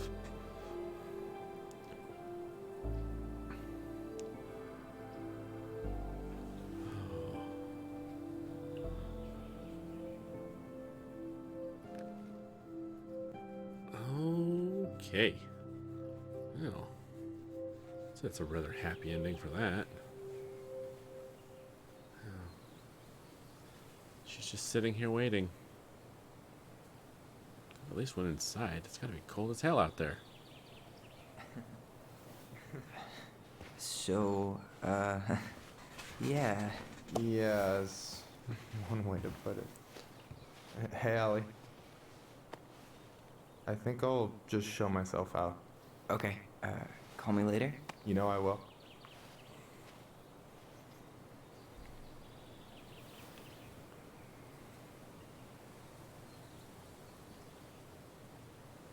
You're gonna do that thing where they Sorry apologize for to each other? interrupting. No, it's totally fine. We were done anyway. What's the weird echo? Catch anything? Mostly ice, but yeah. Tyler, I'm sorry for freaking out yesterday. All of this, it's just been really hard on me. Don't apologize. I was being an asshole. We should have never pushed you that hard. Come here. Yay! We made up. God, why did I miss you so much? It's only been a day. I've been told I have that effect on people. You dum-dum. Okay, so I need to show you something. What? You're kind of weirding me out. Can we sit down for a sec? Oh, the picture with the secret entrance into the attic.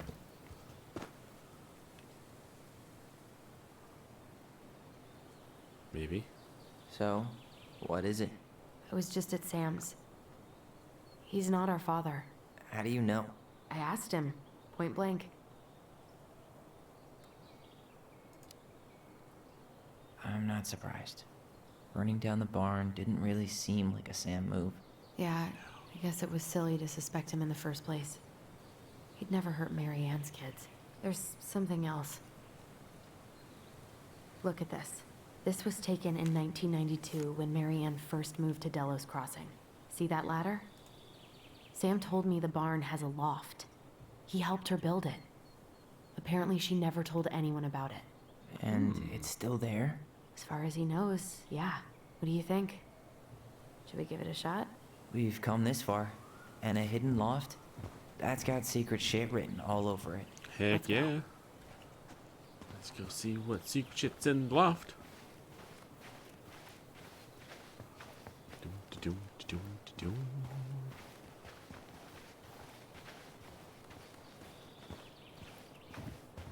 Oh, sorry. There it is. Ugh, what a mess. That's not gonna help us get this house sold. Yeah, we got our deadbeat dad to thank for that. So obviously the ladder's gone, but what about that handle? Is it still here somewhere?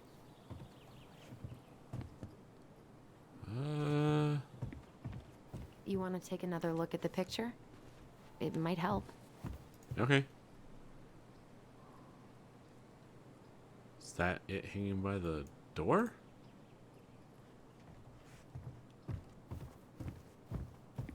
Oh, yeah.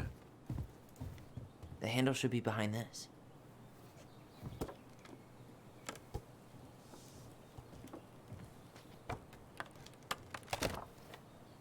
Oh. There it is. That's fancy. It's opening up. The secret keeper always did store all the best secrets in the clouds. Yep. True. Come on, let's find a way to climb up there. Well, that's way too high to jump. You want to give me a leg up? I'm so not touching your nasty shoes. We'll find a ladder.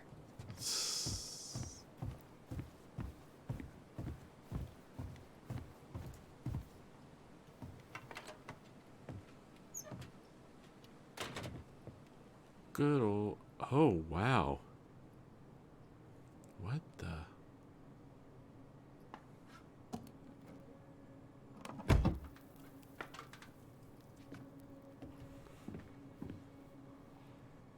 Can you see anything? Nope. Nada.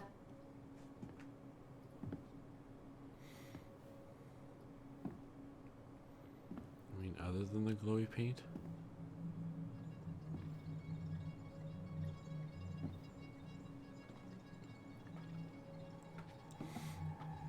Here, There's the found a string. switch.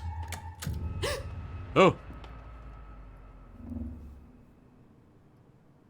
Once upon a time. Holy shit. Right? Well, that shaved a few years off my life.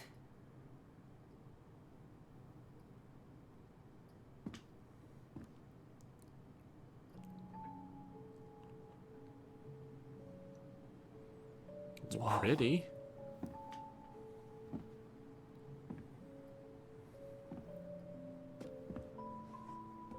It's Her story. Look, she left us something.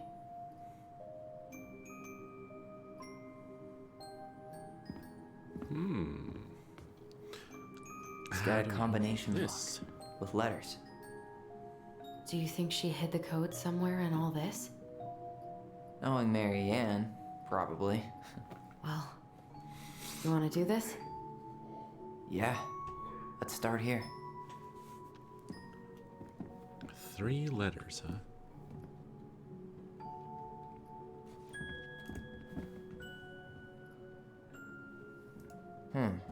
It seems like it's not doing anything.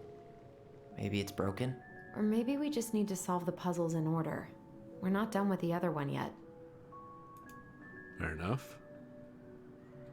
Let's start with the first one. Recognize this? Yeah. It's from the story where the goblins tricked the Mad Hunter. It looks like it, but it's different, right? Can you check the book? Okay. Well, here it is. Why do you think she changed the picture? I don't know. Maybe it's a message. Like, the differences between the two mean something. Something about Mary Ann, right? Since she's the princess? Yeah. Why don't we try to find them all and then see if it makes any sense? Okay. Well, first things first. Okay, spot the differences. It moves. Oh, some of these parts are buttons. Did she add that flower? Is that like a innocence lost kind of thing?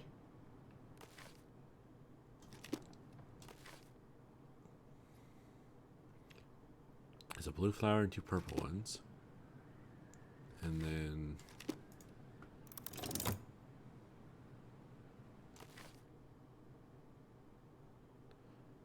Oh, the hand goes down and disappears. So, can I actually do that? Or not? I'm not sure. Huh. A pink flower. Was that in the original picture? Yep. There's no girl back there, though. Wait.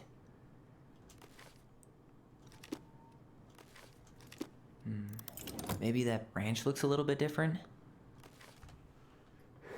I don't know. It looks about the same, actually. Let's deselect that, because we're looking If for... the branch is a little different, I don't really think that means anything. So I'm trying to figure out the differences. I'm really grasping at Never mind. Okay, so that tree's different. That's nothing. The face isn't. The branch isn't. The star isn't. That is. It's not the same title, so I guess that counts as a difference. There's no castle. And the hands. The Mad Hunter still has 2 hands here. So this was either before the Gold Lady cut off his other one, or after he earned it back? Which either makes it before most of the stories, or after. Yeah, at some point when she was running away from whatever the hell the Mad Hunter meant to Mary Ann. And the moon's still there. Okay. Figured anything out yet?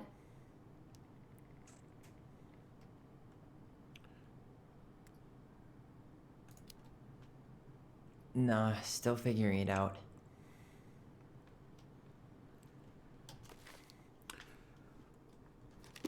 The star's there. So that's not different.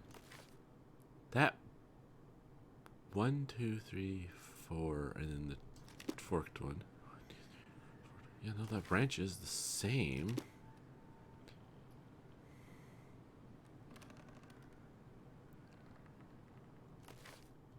Oh, the girl. The princess is running away from the Mad Hunter. Who was sent by the Gold Lady, according to the story. Do you think the Gold Lady could have been Marianne's mom? I mean, she always used to say she moved to the end of the world to get away from her family. Huh. Yeah, you're right. She ran away. Just like the princess is here. I think that's it.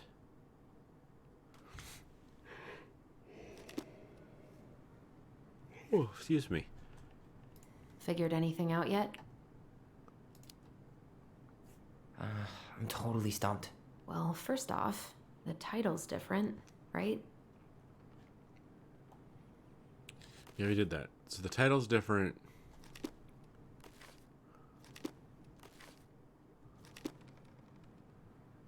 Those two stars are there. So above the tree. Oh, wait. Big tree, little tree.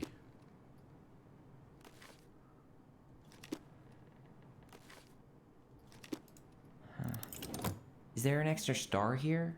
Or am I just imagining that?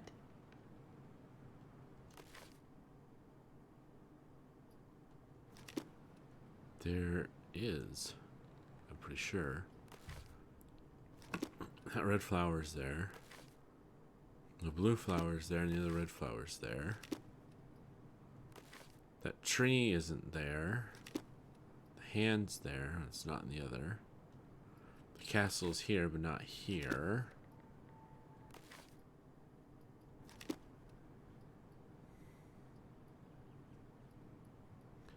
The branch is the same, I'm pretty sure.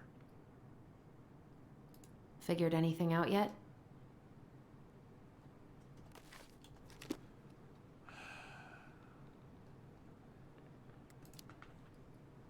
Nah, still figuring it out. What am I missing?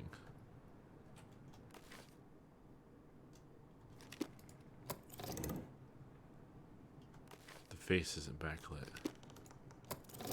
It's just a random star. No special meaning.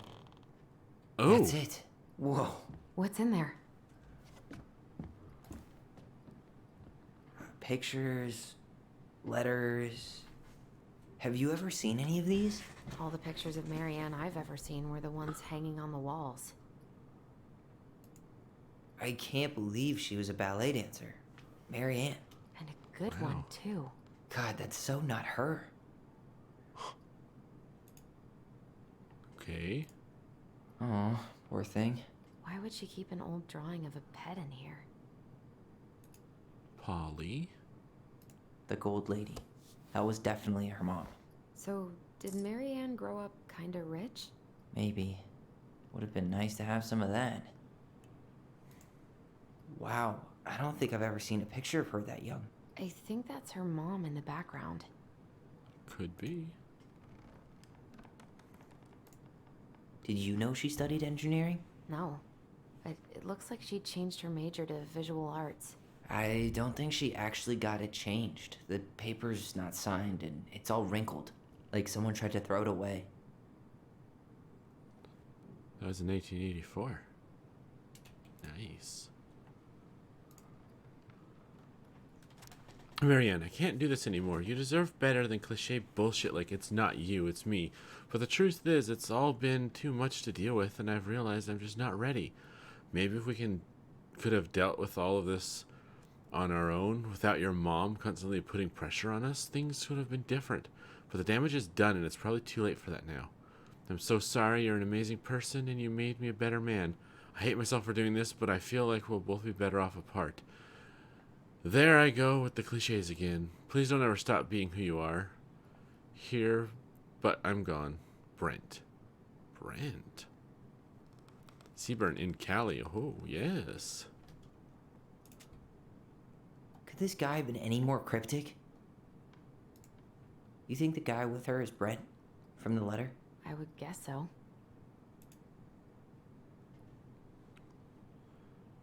I think that's the father. Okay. Tyler, see that little Oh. light? I think we need to solve this one next. Little. Oh. Okay. The first letter's O? Why are these pictures from the Book of Goblins here? I don't know. We'll get to those later. Let's finish this one, okay? Alright. There's the gold lady again. She's all over the board. There was a figure of her in that stash by the Mad Hunter painting, right? Oh, yeah. So maybe all of this is related to what we found in there.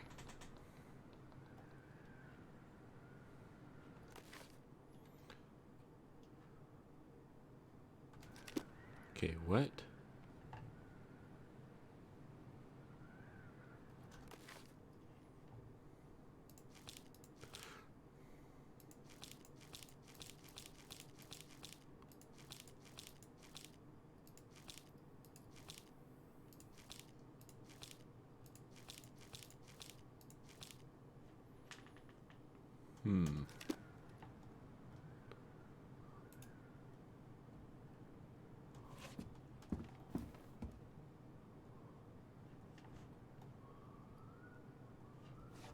The Mad Hunter painting.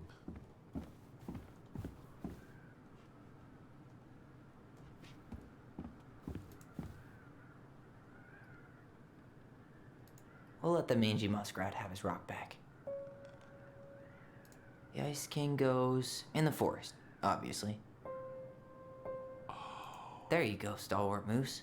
I didn't collect all these. Back in your pond, big frog.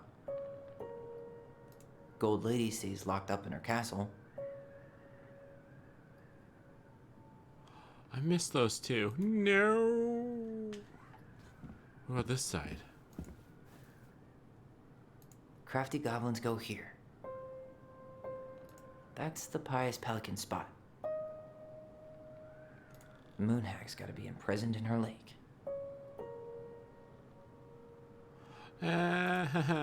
We missed 4. Dang it.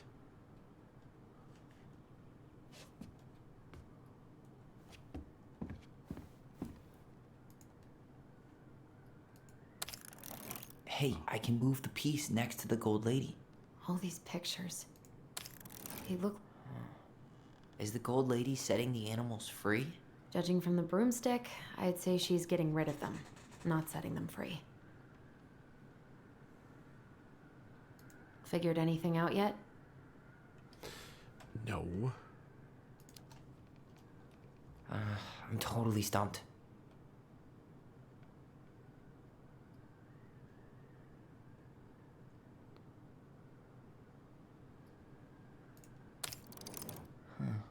What's the gold lady doing? Whispering something into someone's ear behind the princess's back? Okay, let me... Oh. What the... I don't get this one. What's the deal with the tiara? No clue. The princess never wore a tiara in any of the drawings Marianne did with us.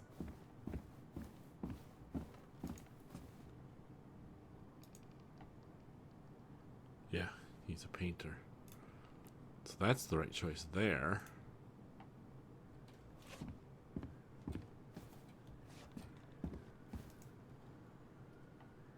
And then...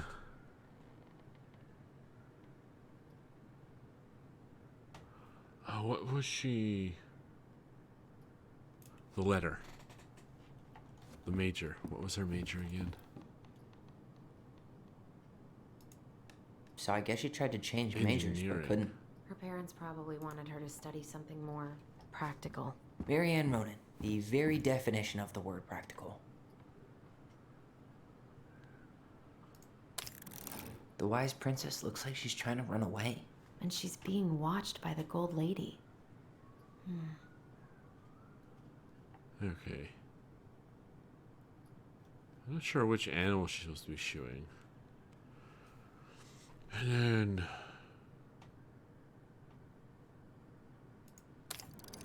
The princess dancing, playing fire. Is that it? It's opening. Oh, we did it! Yes! What's in there this time?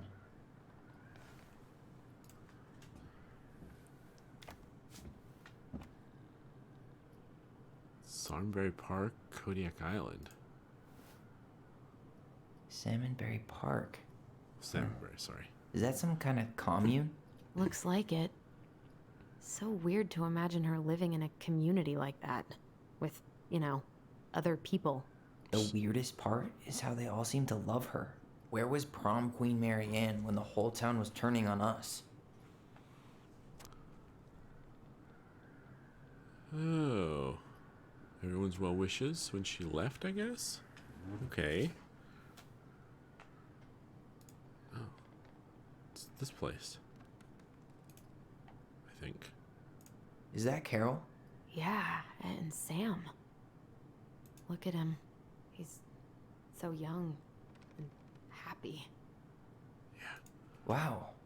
She worked for a watchmaker in Juneau before she moved to Delos. Ooh. No wonder she was so handy. Here's my Delos Crossing pal's number. I let him know you were interested in the house he's selling. Oh, so that's how she found the house. Gotcha.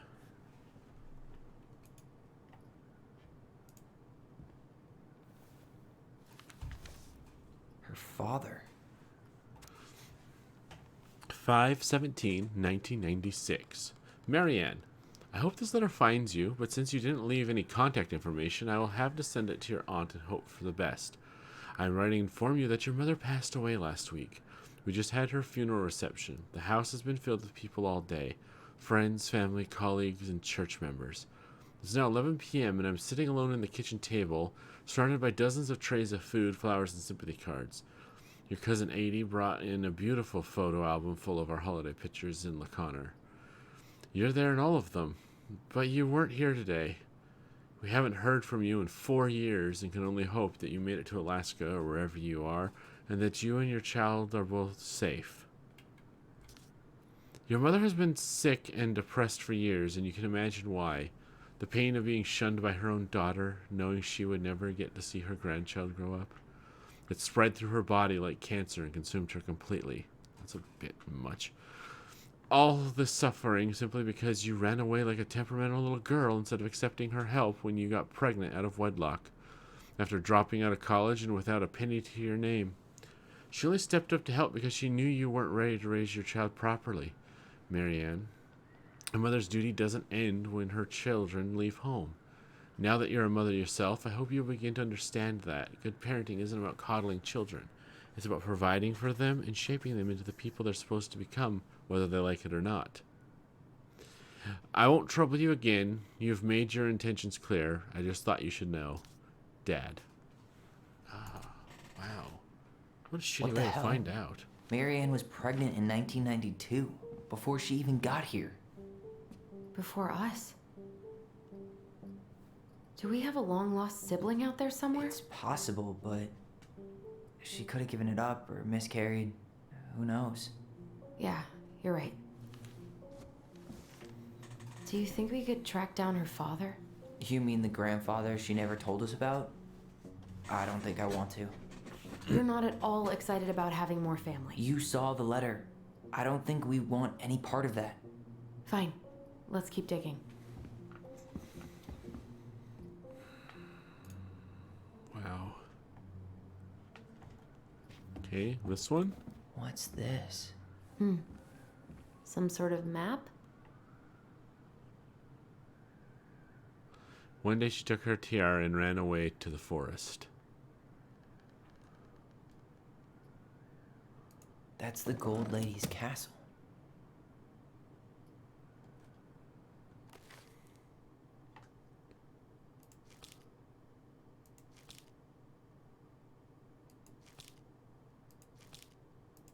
Which one of these stories is about her running away?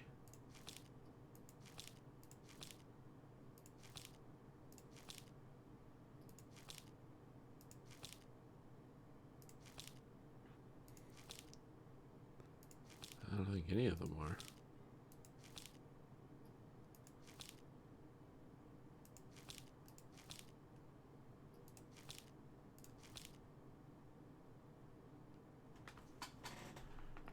Huh. Okay. What's that plant thing on top? Oh, those are definitely salmonberry flowers. Hey, that degree in outdoor studies is paying off.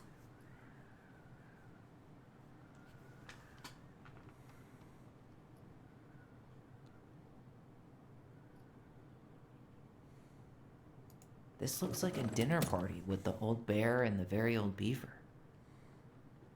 Some sort of clock? This is the princess's, damn it. Why is nothing happening?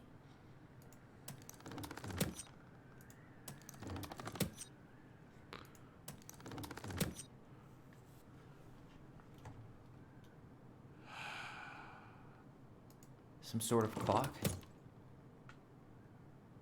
This looks like a dinner party with the old bear and the very old beaver. What's that plant thing on top? Oh, those are definitely salmonberry flowers. This is the princess's. Come on. Damn.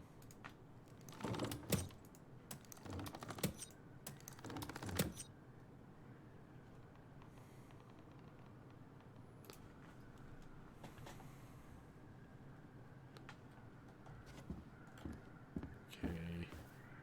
We'll get to those later. Let's finish this one, okay? Fine. Is there a hint in here?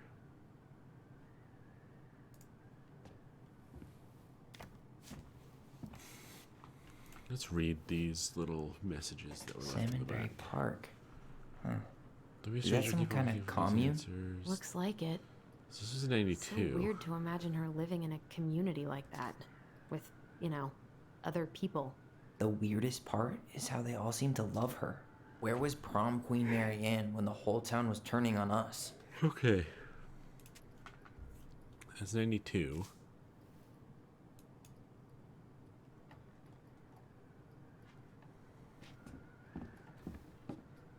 So if I understand this thing correctly, we're recreating the timeline of her life. So she would have started in the castle, That's the Gold Lady's castle. then Sunbury Park. What's that plant thing on top? Oh, those are definitely salmonberry flowers. Hey, that degree in outdoor studies is paying off. And then Some sort of clock? time in the This cabin. is the princess's house. This looks like a dinner party with the old bear and the very old beaver. There we go. Yes. What's in there? Another letter? The princess's loss. Is this from the Book of Goblins? Not that I know of. Well, sure looks like it could be. The Princess's Loss. Once upon a time, in an ancient and deep forest, there lived a wise princess in a big wooden house. She had made it through the woods into that house with nothing left but the clothes on her back and a single item from her old life, a splendid tiara. She lost almost everything in her desperate fight from the mad hunter. The trees tore the rucksack from her back and shredded her dress and left a pattern of red welts in her skin. But through it all, she clutched the tiara close to her chest, fearing any misstep could cause it to fall from her arms and break. The tiara had its own spot on the big wooden house, a pillow near the window. There, sun would catch on its surface and shine and wink. The princess could stare for hours at the tiara, marveling at its beauty and running her thumb down its curves. Every morning she would wake, and she would tend to it, polishing its every surface to be sure it shone as brightly as it possibly could. Then she would pluck it up, and place it on her head, and walk the woods feeling somehow more complete. Because what, after all, was a princess without a crown? Every night she would place it upon its pillow, give it a quick kiss, and go to bed. On her way, she would pause and glance back to be sure it was still there. She hated to be separated from it, but she knew it was the safest on the pillow while she slept. Okay.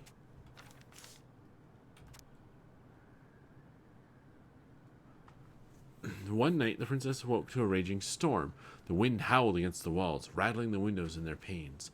Fearing a gust might burst open a window and blow the tiara to the ground, she plucked it from its pillow and brought it to bed with her. All through the night, she held the tiara close. In the morning, she woke to find herself still cradling it. The storm had passed, and the princess relaxed. That day was the same as any other. Though she perhaps gave the tiara on an even more thorough cleaning, grateful as she was that nothing had gone wrong, that night she placed the tiara upon its pillow, gave it a quick kiss, and went to bed, pausing on her way to be sure it was still there. In the morning, she woke and sensed immediately that something was wrong. In the living room, her tiara lay upon the ground, broken, dull, and faded. Nothing else in the room had changed. The pillow was exactly where she had left it. The window was closed, and there had been no storm, no wind, no sign that anything at all could have gone amiss. Only the broken tiara mewed upon the ground. She picked it up and held her arms out. She picked it up and held it in her arms with a guttural cry, but thought, though she tried to fix it and polish it, it was gone, beyond repair, and with no shine left. The princess held the tiara through the day and through the next night, sitting in the same spot at the window where she used to polish it. When the sun rose, she looked outside, and her gaze fixed on a sapling. She remembered how this sapling had survived the winter. I'm sorry. Clinging to life despite the frozen, unforgiving earth. Without a word, she went out and buried the tiara in the ground beneath the sapling, and as the final scoop of dirt fell, the tiara felt truly gone, and with it, the final link to her old self. She would only go forward and find a new place for herself in this world, where she was no longer truly a princess in a tiara and a beautiful gown, but a wan woman alone in a deep and ancient wood. And that was how the princess lost her most precious treasure and her title. So I'm going to say that the tiara is the first child.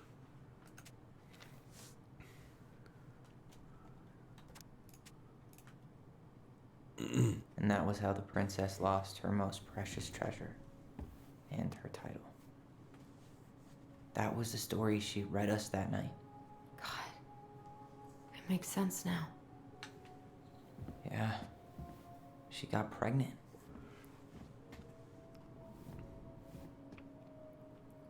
And she ran away to start a new life.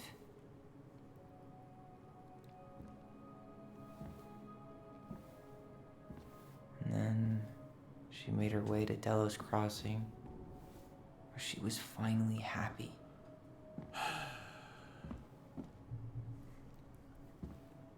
But then the baby died.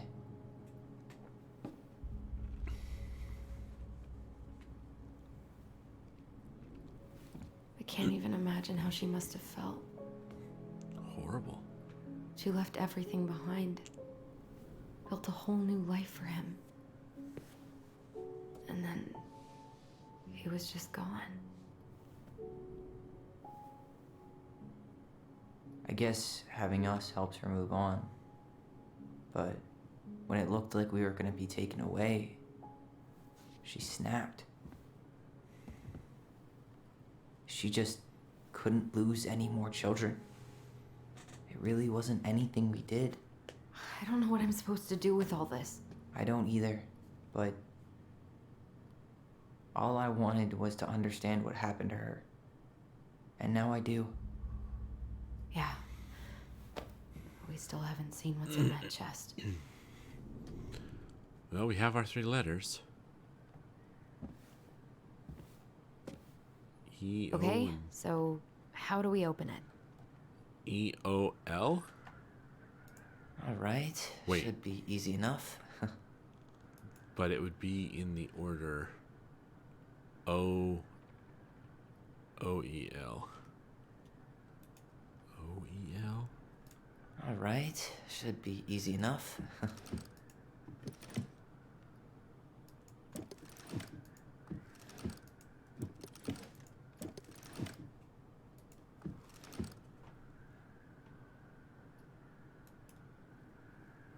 No?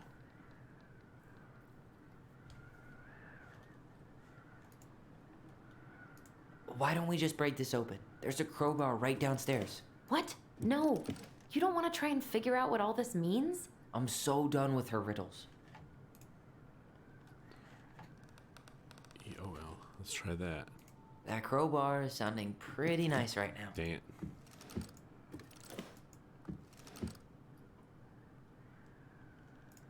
Turn.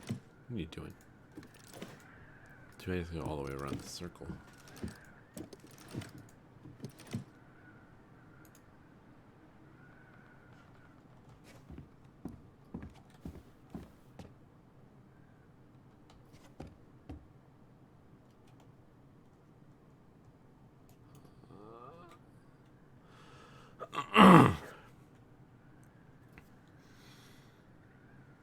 Okay, so we solved this O, then L, then E. O-L-E. That crowbar is sounding pretty nice right now.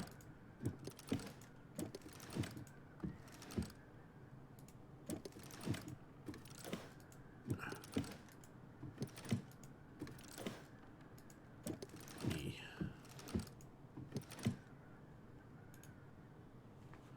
Really?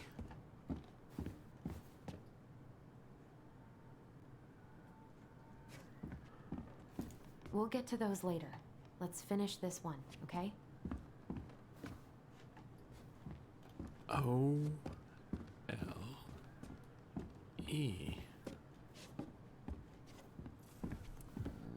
We'll get to those later. All right, Let's right, finish right, this right. one, okay?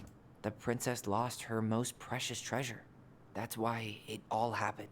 I still can't wrap my head around it.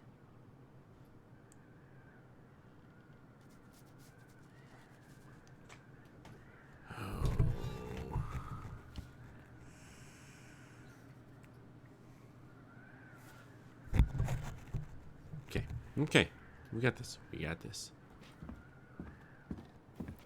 There's only so many combinations, right? Let's try LEO. That crowbar is sounding pretty nice right now. I'm not caving into the crowbar, Tyler.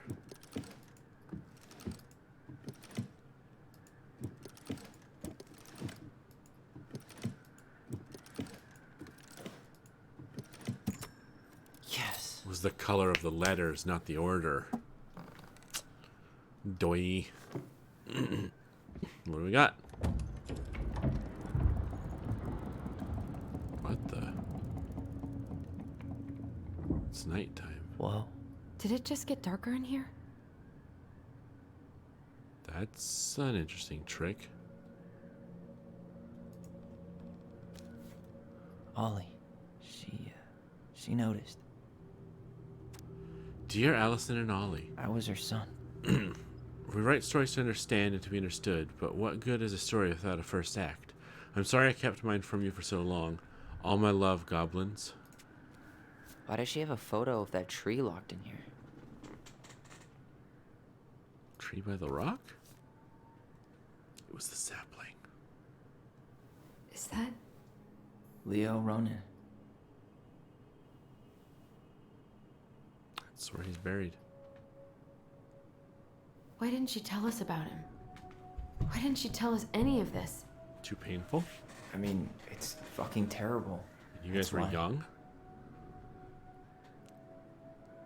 Allie, did we do the right thing opening this? We did. It's better we know what happened, even if it's hard. And there's one more thing we need to see. Are you sure? Yes.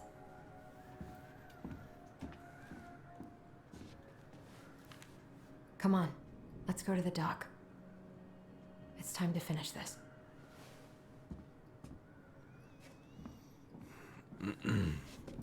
Okay. You really want to go? You sure we've seen everything? Oh. I guess we could stay a little longer if you think there's more to find. The Very Old Beaver's repair list. That's the story where the princess's house gets damaged by a storm and the animals help her fix it. Yeah. What did they do to fix it again?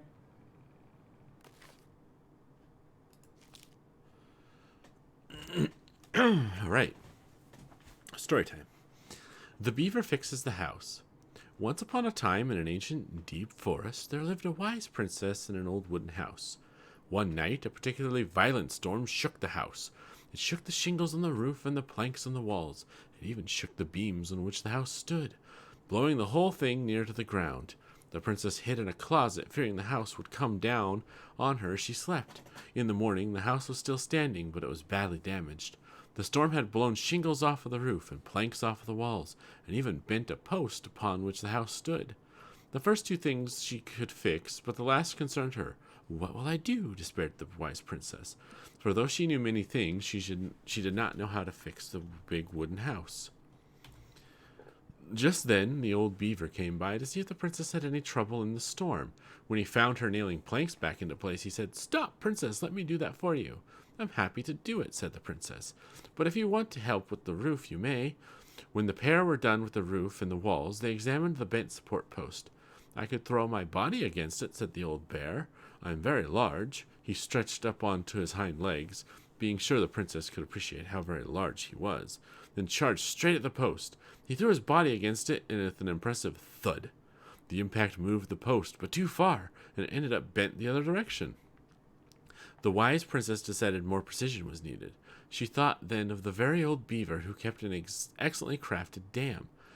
Perhaps she can help.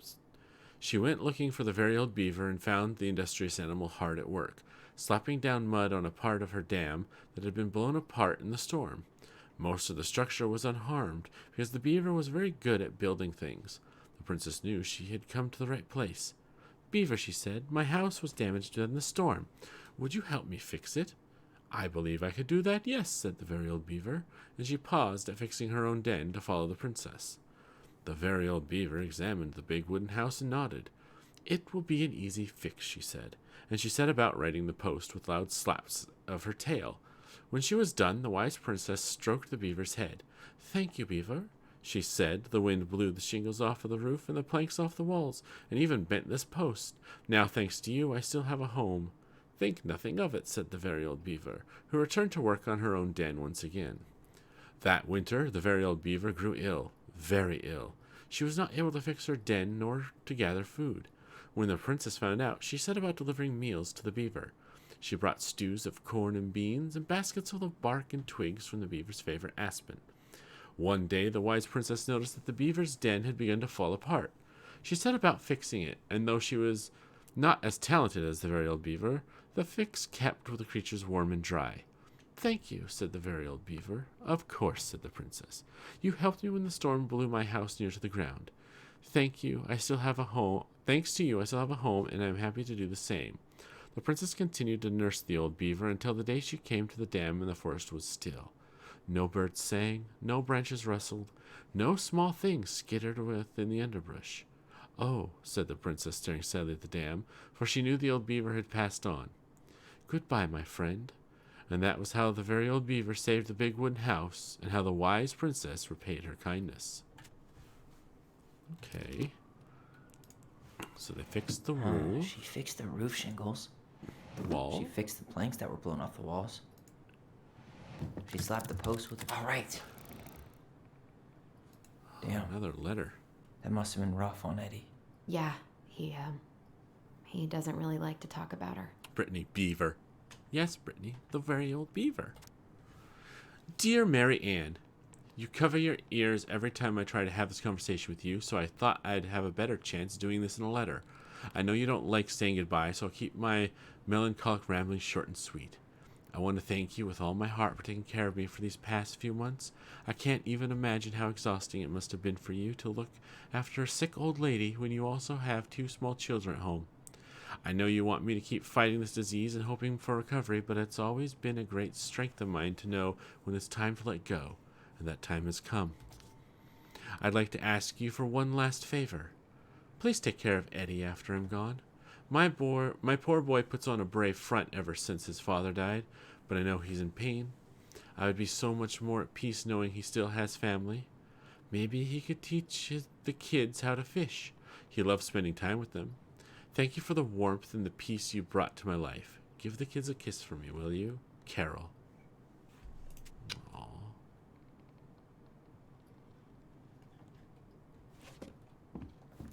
crafty goblins' good deeds? Of course. The goblins had to help out the creatures of the forest to pay off their debt to the pelican. Well, what did they do? You know, I don't really remember. Okay. Where's that pelican story? It's down here, wasn't it? The pelican forgives the goblins. Yeah, it's gotta be this one. Well, once upon a time, in a deep and ancient forest, there lived a pair of crafty goblins in a cave below a big wooden house. They lived with a wise princess who shared as much food with them as she was able, but it was never quite enough. This left the goblins hungry, very hungry, always hungry.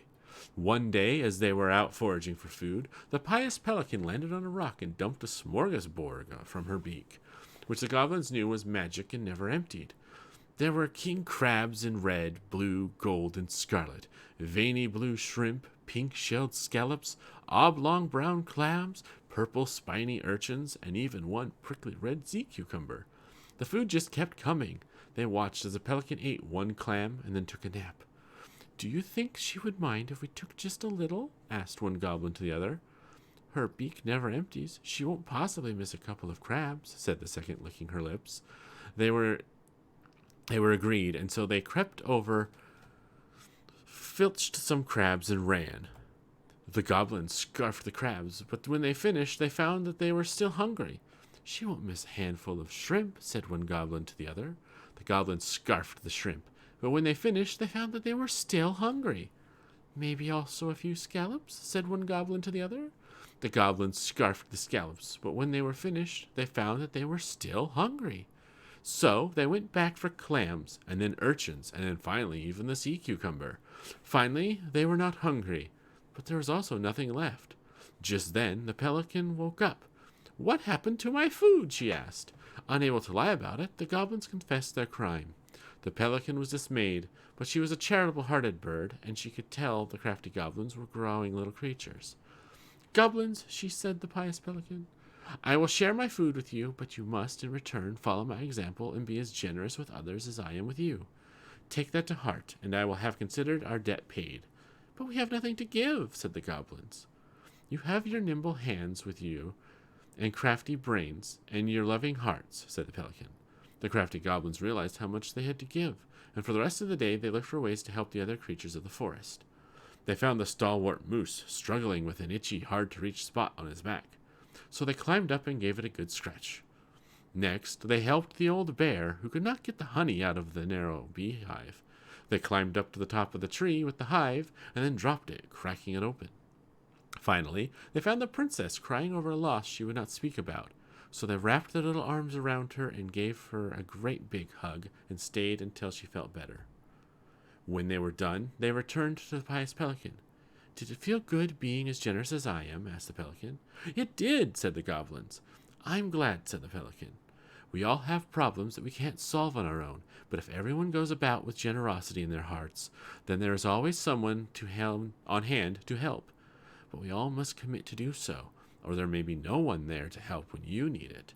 This made sense to the goblins, and they thanked the pious pelican for her food and the lesson. Of course, by this time they were hungry again, and that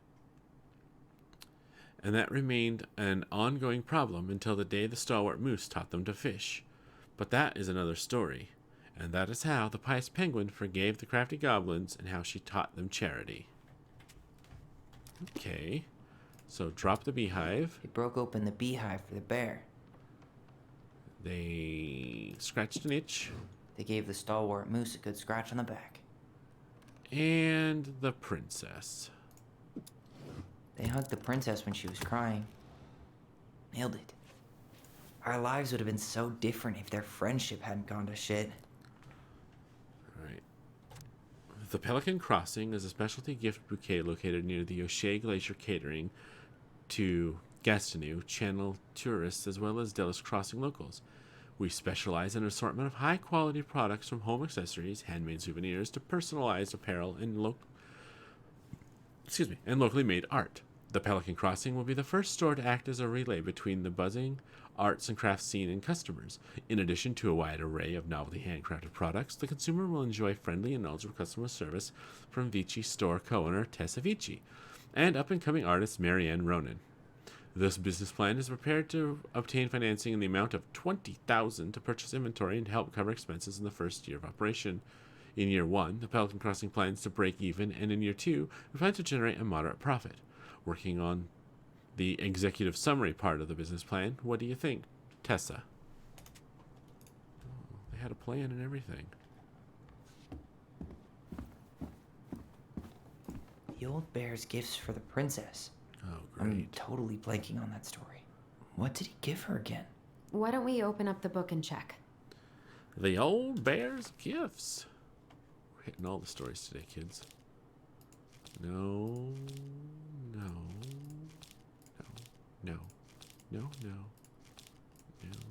Okay, it's gotta be back here somewhere then. Ah, here it is. The Bear and the Princess. Once upon a time, in an ancient and deep forest, the old bear stood on the bank of the river, swiping at salmon on their way to the swamp spawning grounds. Just as he had got his paw on a particularly fat one, he heard a woman shouting for help. He considered simply eating the salmon, but then she screamed again, and he lumbered over to investigate. After a short walk, he found the princess clinging to the top of a tree, while a wolf snarled and snapped at the base of the tree. Old Bear would normally not get in the middle of such a situation. After all, as a fellow predator, he understood the wolf's need to hunt. But when he saw the princess, he was struck by her beauty, and he knew he had to help. With a great roar, the bear heaved onto his hind legs, rising to his full height. The wolf snapped and snarled in his direction, but the bear roared again, and the wolf took off into the trees, tail between his legs. The old bear fell back down onto all fours and stared up at the princess. She regarded him fearfully. "You can come down," he said. "How do I know you didn't save me just so you could eat me yourself?" asked the princess. "I suppose this is a fair question," admitted the old bear, "but I promise I won't eat you." The princess had no reason to trust the old bear, except that he had kind eyes, and so she slowly made her way down the tree. When she reached the ground, the bear only watched her, and so she supposed she was not going to be eaten today. "Thank you," she told the bear. "Of course," he said. "Can I walk with you back to your home?" "Of course," said the princess. So the princess and the old bear walked together through the forest, back to the big wooden house. After that day, the princess would occasionally find gifts from the bear: a fresh-caught salmon, a handful of ripe berries, a newly bloomed bluebell. One spring, when a sudden thaw flooded the path out of the princess's home, the old bear was there, and she rode his back across the river. The old bear began to think that the princess should be his mate. After all, she had no mate, and she needed one, and he could keep her warm, and provide her a much more suitable den, and catch fish for her, and protect her from wolves.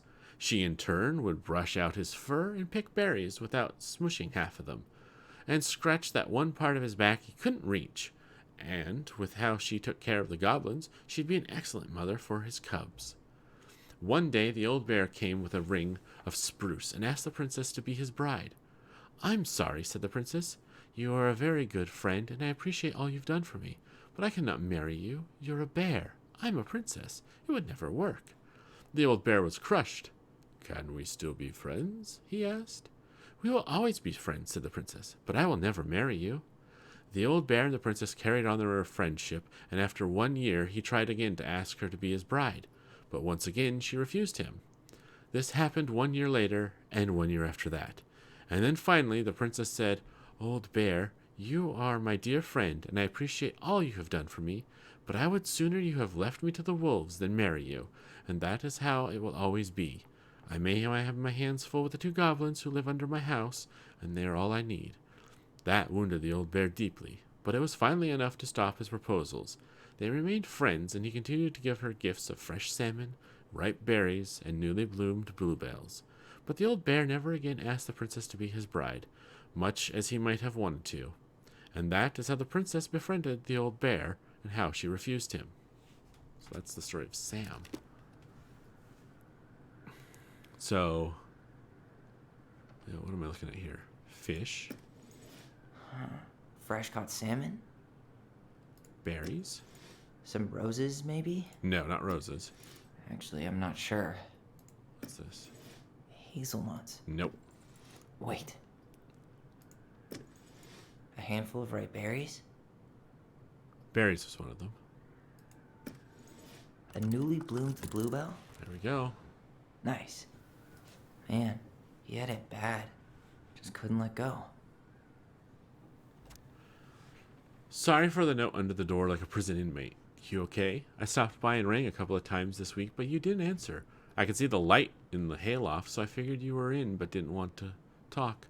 I hope I didn't ruin everything. I know I probably came on kind of strong, but the thing is I don't know how to talk to a woman like you. You are strong and kind, and you have so much it's hard for me to know how to keep up. I guess all that went to my head. But I want you to know I got the message, and I'm going to get out of your hair now. And there doesn't need to be any bad feelings. We can pass in the street and say hello or not. It's okay. P.S. I noticed your car was leaking, so I put some sealant in there. You might need to take it to the shop, though. Let me know if you want me to come with you, because sometimes these guys try to rip you off. If not, no big deal. Sam. Wow, Sam. Wow. Where'd you go? Oh, the last one. The crafty goblin's loot. That's from The Princess and the Two Thieves. I drew the original. And I distinctly remember drawing that cake, which is arguably the best part of that illustration. All right, Picasso. And you probably remember what the goblins stole in that story, huh? No. The goblin's loot. Okay, which one is this? No, I can use the... Wait a minute. No. Ah, The Princess and the Two Thieves. Once upon a time, in an ancient and deep forest, there lived a wise princess in a big wooden house. The house was built from the strong wood of the forest, and it kept the princess warm and safe. The princess was not a native of the forest, but she never spoke about where she had come from, for it made her cry.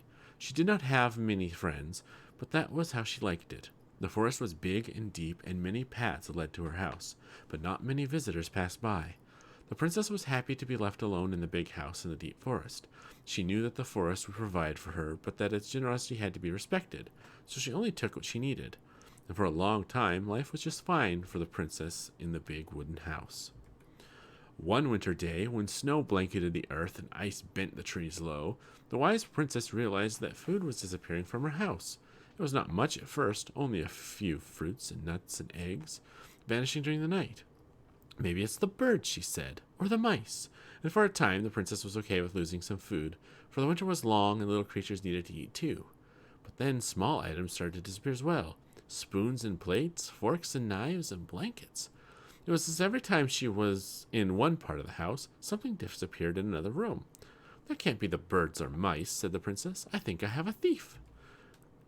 So she went outside to look for traces in the snow and noises in the wind, but there was nothing to be found nor to be heard. That's strange, said the princess. Maybe the thief is hiding inside my house. For many days she hunted, looked behind the curtains and under the bed, in the attic and the chimney, behind the poles and under the carpet, but she found nothing. And as she searched, food kept on disappearing, night after night. I will make a cake, frowned the princess, a big cake, with every egg and fruit and nut I still have, so that I only have one thing to keep my eye on. She spent the whole day making the cake and using everything she had left. The cake she made was so big she could hardly carry it. If I manage to protect the cake, I'll be able to survive the long winter, she said. So she added a lock to the oven, and she kept the big cake safe inside. But the next morning the lock had been opened, and the cake had disappeared. At first the princess cried, because that cake was the last of her food until the snow melted. But then she noticed 2 trails of tiny feet in the spilled flour. She followed the tracks to a hidden hatch in the floorboards. This is how the princess realized that 2 tiny thieves were living under the wooden house, right below her feet. So they stole fruits, nuts, eggs, and blankets, forks, plates, and knives. Okay. What if they took some spoons? No, it was forks, plates, and knives. Sorry. Actually, I'm not sure. Fruit? Maybe they took some of the princess's fruit? Nuts? Some flour for the cake, No. maybe? Whoops. Didn't they take some of the print? Maybe not. No, no. Maybe not. I wish these were labeled. Ooh, eggs. I'm pretty sure they stole some eggs. Where's the...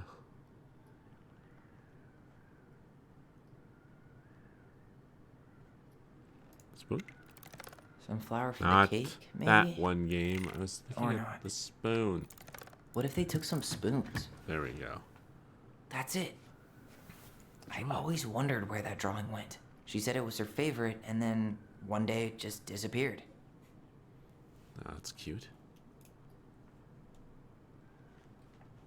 All right. Now should we go? All right. Now we can go. You really want to go? You sure we've seen everything? Yes. Either way, I'm ready for this to be over. Me too. And away we go. Down to the dock and to view the final memory.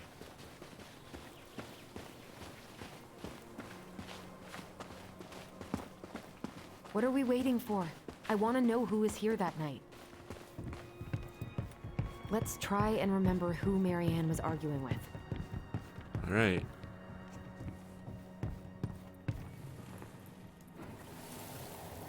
Here goes nothing.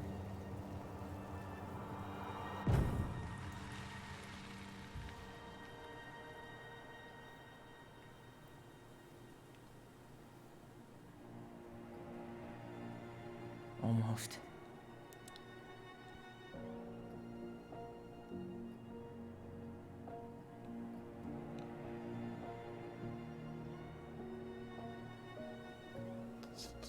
Seaburn. Oh, Tom? so suddenly she wants Tom to know Vecchi too, is huh? our father? Of course. It had to be him. Tessa knew, didn't she? Yeah, she must have. That's what she didn't want to tell us. God, Marianne and Tom? I know. What should we do now? Yeah, call him out here and make him tell us what was going on. And if he won't? We know his secret. He will. Tom? It's Alyson.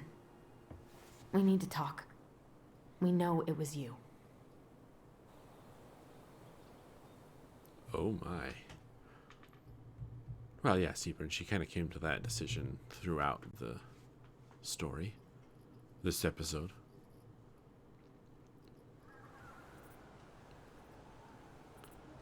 So, how's this gonna end?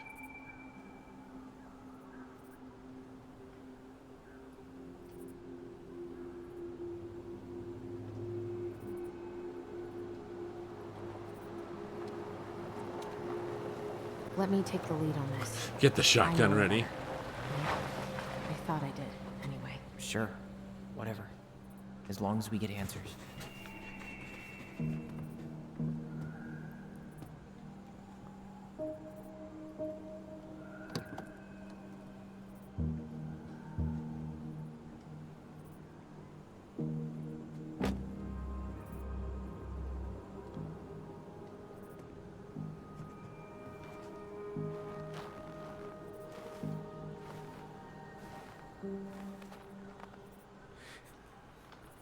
Kids, listen. You're our father.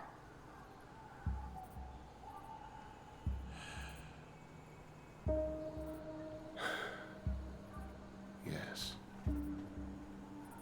You knew how bad it got out here. How little we had. Why didn't you help Marianne?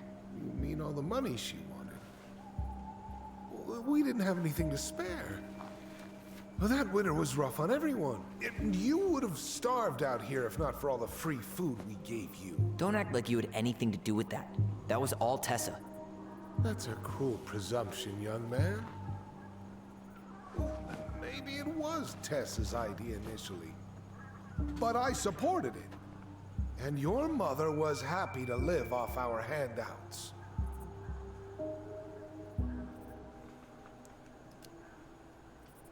You tried to burn down our barn and knocked Tyler unconscious. I never meant to hurt anybody. You weren't supposed to be home. Doesn't excuse the fact that you didn't even stop to help. What do you want me to say? I panicked.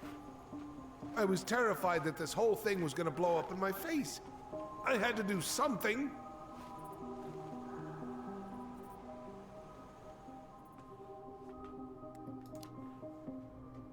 You were here that night. You saw Marianne and Tyler. Why didn't you help? I know it wasn't my best moment, but she threatened my life. So you just decided to let her drown? I didn't decide anything. Everything happened so fast, I panicked. And by the time I got to town, Brown was already on his way out. There was nothing else I could do.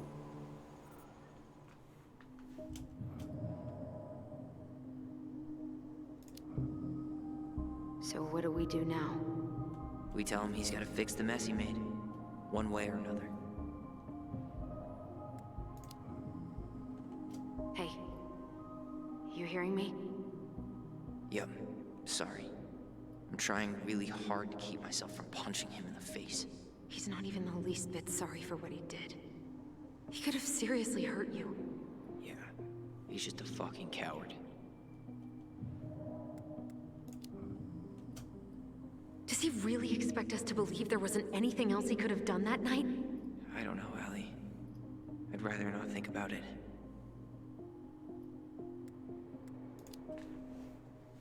You failed us, Tom. You need to make it right. I'll do whatever you want. As long as none of this gets out. Excuse me? You want me to pay for my mistakes? Fine. But please, Tessa can't know. This'd kill her. Tessa already knows, Tom. No. That's impossible. It never occurred to you the reason Tessa cut Marianne off was you? But she never said anything.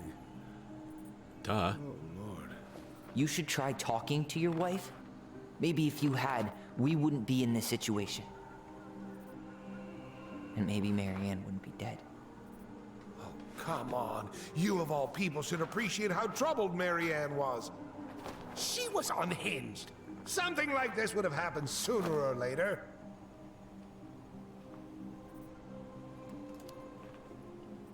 And you just couldn't risk being there when it happened. Even though it meant leaving her to raise kids out here all by herself. None of this would have happened if you'd manned the fuck up! I didn't have a choice.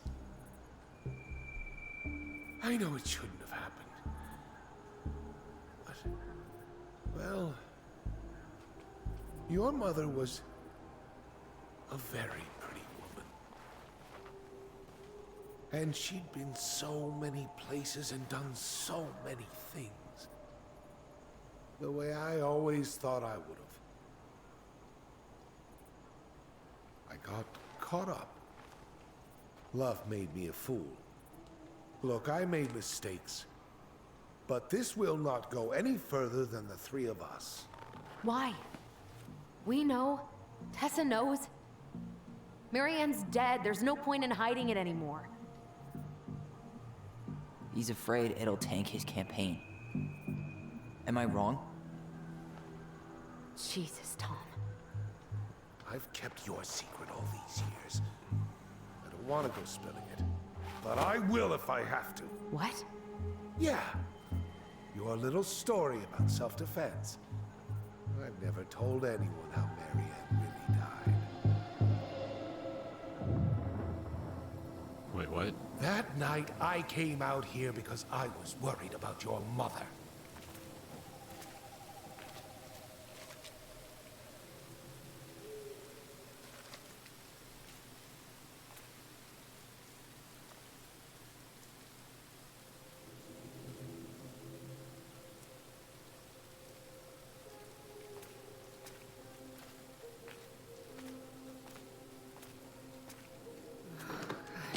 Why did they do it? They made me do it. They made me do it. Why did they do it? This is his fault. This is his fault.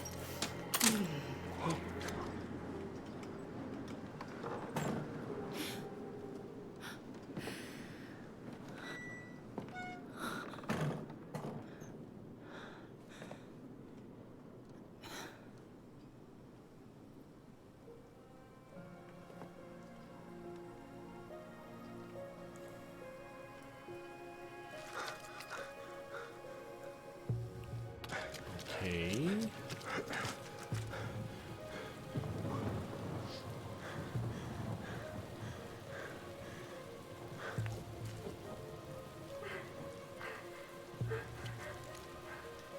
Mad Hunter. Wait, no! Stop!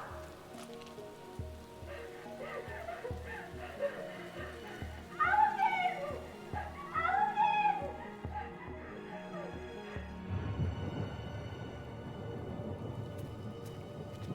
Honey, wait, please.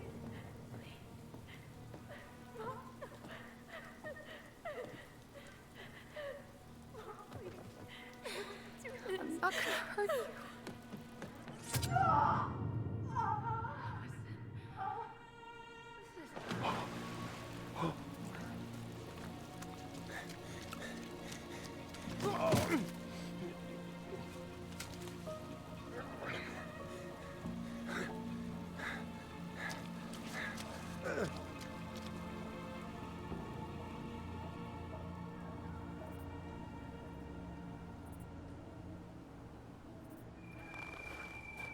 No.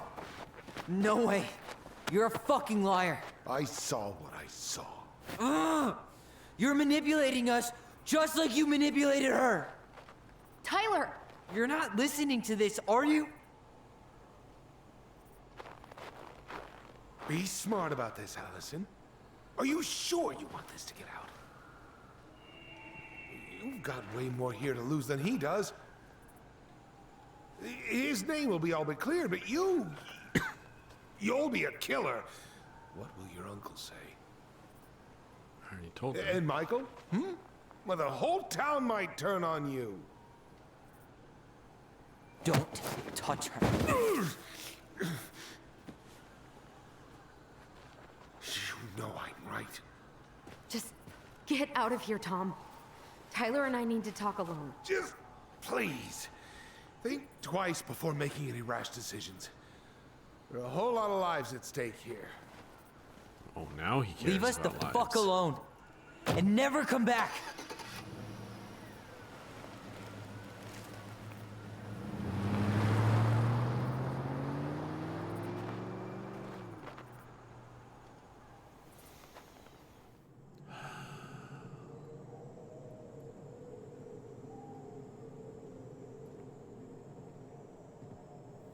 Allie, you okay? You didn't let that asshole get to you, did you? Did you? What if he's right? I've been having all these nightmares about that night, and they were a lot like how Tom said. And now, when I try to remember, that's all I can see. He's trying to mess with your head, and you're letting it work. No, it's more than that. Ever since we started digging, I haven't been able to shake this feeling like something's off. Something's off because he put this in your head. Don't let him get away with it. He might not be lying. We keep getting things mixed up. We remember totally different versions of the past. Those are just details. This isn't that. She was going to kill me. I'm not so sure anymore, Tyler.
She had a gun pointed at me.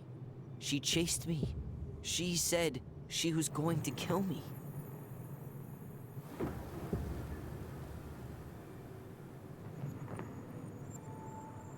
She threatened Tom with those exact same words, with the same gun on the same pier. The thing you said to Eddie the other day got thrown back at me. Don't you think it's possible that happened here too? I guess it's possible. Fuck. I don't know.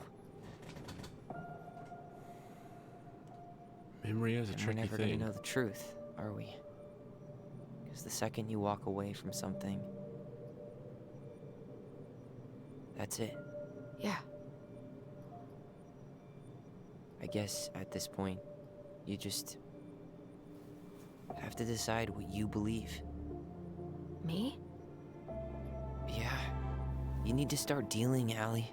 And that means coming to terms with whatever version of the past feels the most true to you. No more running. Whatever you choose, you gotta live with it, okay?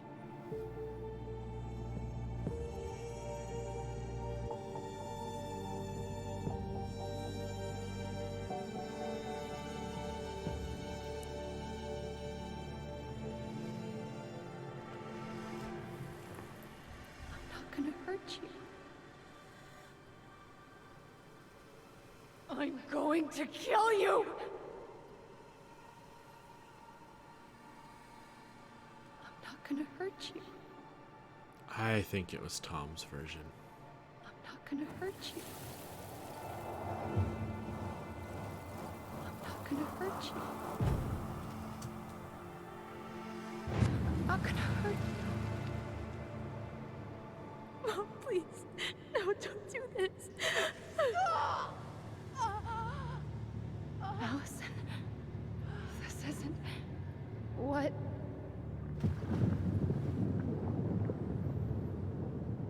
She was going to kill herself. Just herself. You interrupted her and... We got confused. Are you sure? Yes. That attic. Tyler, that was meant for us. It was her way of explaining what she was going through. I made a horrible mistake. Hey, it's okay. I'm here. Oof.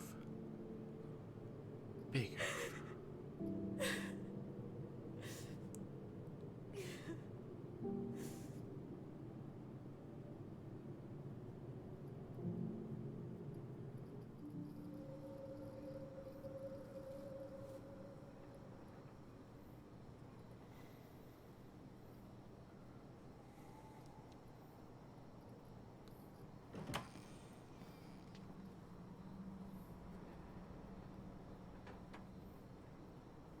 Hey, peep what I just found downstairs.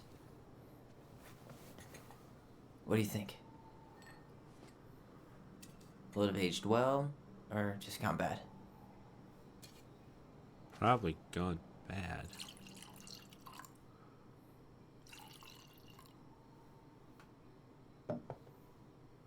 Where are you at right now?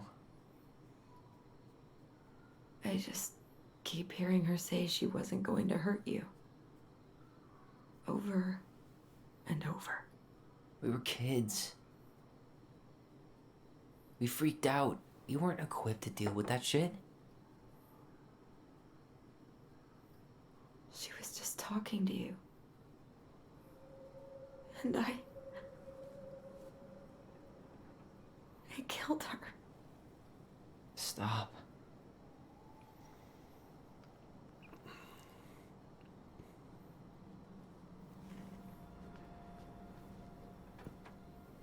I don't want to use our voice again.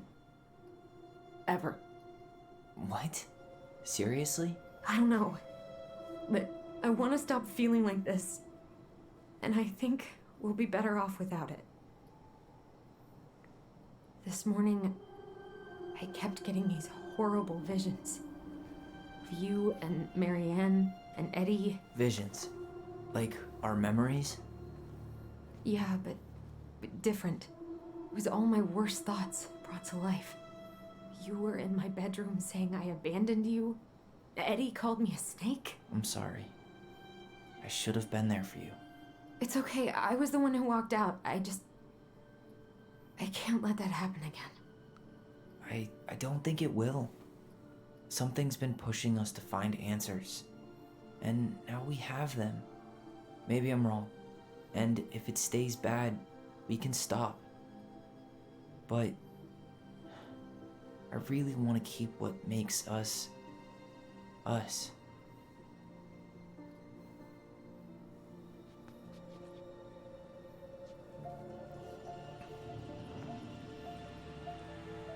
The Mad Hunter was forced to remain below the lake with the Moon Hag, but she did not kill him, because even reduced to just one hand, he was too useful a servant. Lo, he plotted the day he would emerge. Brothers and sisters? To once again hunt the wise princess and earn back his left hand. Always. And that is the story of how the crafty goblins rescued the wise princess from the Mad Hunter.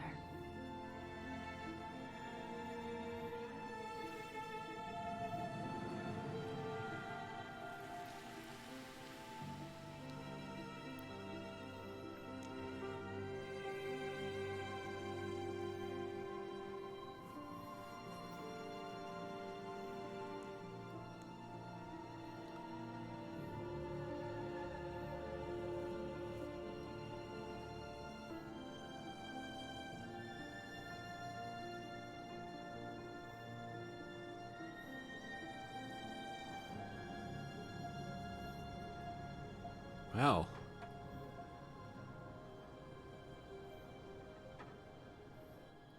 Not exactly the happiest of endings.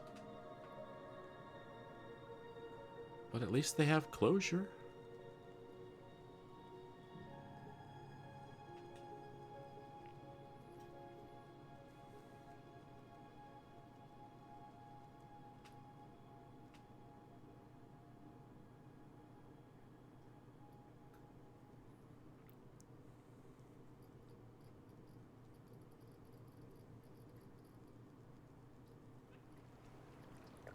Six months later. Have they moved or are they still here? Looks like they're still working on getting it finished up.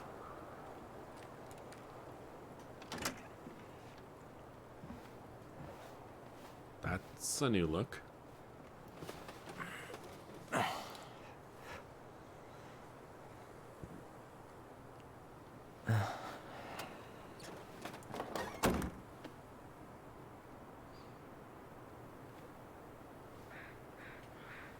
One last look. I'm good to go.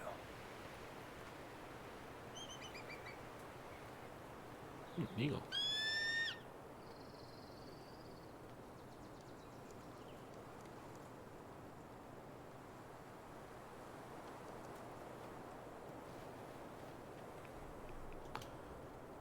Hey, it's me.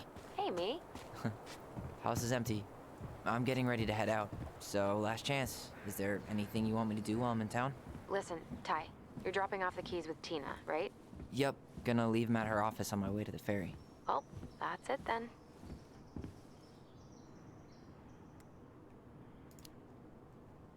How are you? Good, actually. Really good. You? Same. You know, emptying the house really cleared my head out. Thanks for doing that. The observatory really needed me this week. And after everything that happened, I just felt like I needed to keep some miles between me and Delos Crossing. No worries. You still loving your therapist? Gail, yes. I was actually just doing some letter writing she assigned me as homework. It really helped me get some perspective. That sounds awesome.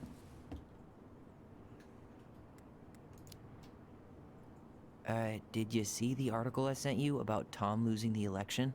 Ah, yes. I saw your message right before derby practice, so I didn't have time to read it. But I did cackle at the headline. Did you picture Tom's face whenever you went in for a block? No, but that is a great idea. Anyways, I'm glad Tessa finally left his ass. Karma is a bitch. How's Juno? Big and full of people, even without tourists. Michael's been writing up rules for the apartment. I need your support against his whole food policy. Just refuse to sign anything until I get there, okay? Okay, but you better hurry. If he gets his way, we'll only have one small shelf for junk food. What? Heresy. I'm gonna need like twice that just for snack cakes after my surgery next month. I know, right? This cannot stand. Alright. Okay, I'm gonna hang up now. See you tonight. Okay. I'm gonna take one last walk through the house and then head to the ferry. Drive safe. Pretty sure that's the only way possible in the old Alyson mobile. Love you, Tyler. Love you. Oh. Alright. Well, let's start upstairs, work our way down towards the front door.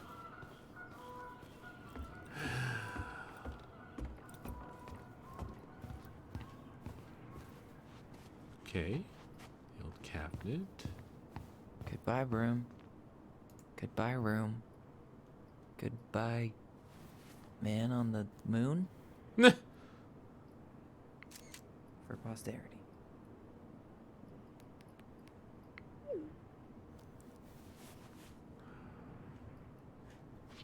Alright. Is there something over here I missed? Oh, no, okay.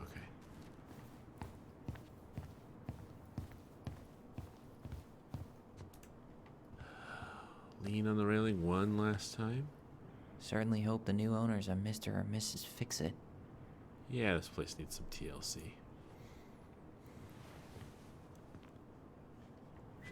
Alright. Ding ding. Ha!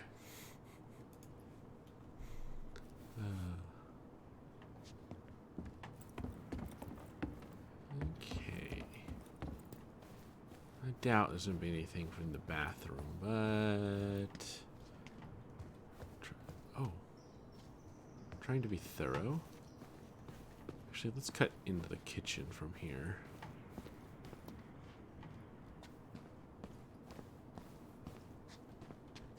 Okay, that's viewed from the other side. Man, seeing it empty is so weird. But at least it's the last time we'll ever have to. Delos Crossings, most wanted escapes. Fuzzy Bandit puts mail in peril once again. Oh boy. Trash Panda mail thief's gonna be at it again.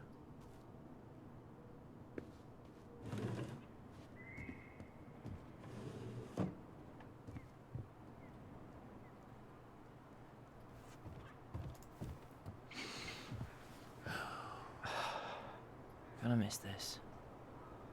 It's a great One more jog view. down memory lane, Mr. Ronan? Hey, I'm having a private moment with me, myself, and I here. Okay, carry on. Oh. That is an awesome view.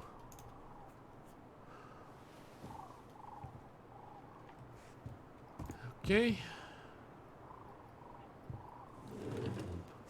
Step, step. Oh. Okay, the old couch. Laptop.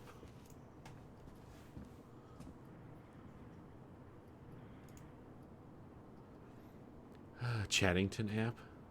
The Chattington app.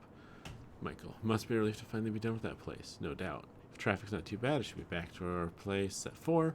Haha, traffic in Delos. If only the mailbox bandit escaped. Hey, I'm making that biscuit thing you like. Damn, on my way. I'll probably take out some fire hydrants and stop signs. Don't die, I'll keep it warm. See you in a few. Smiley. Oh. Oh. No, I want to take the laptop. I'm definitely not leaving the laptop. Are you kidding me? And I shoved that whole laptop in my pocket.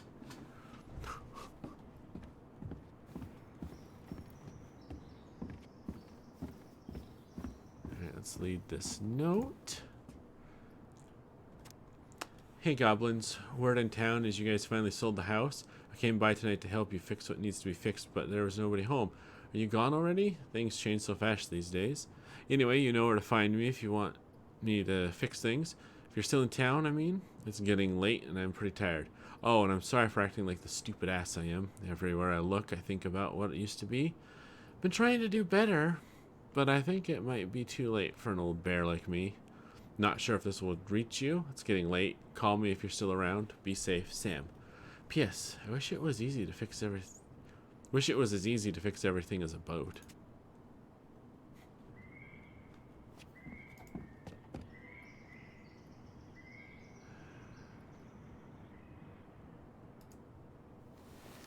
Take the photos. Couldn't take the letter from Sam, though, interestingly enough.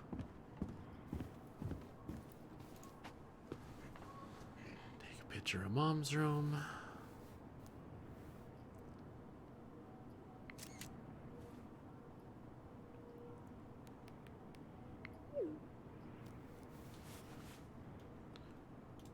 Pew. Oh.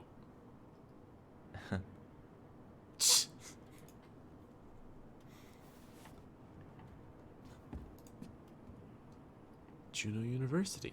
Join us. Apply today. Apply now. Sucks to suck. Thomas Anthony Fecky. Vinny Bindi lost. Sucker. Dallas Crossing Police Chief takes on Alaska Crime Commission.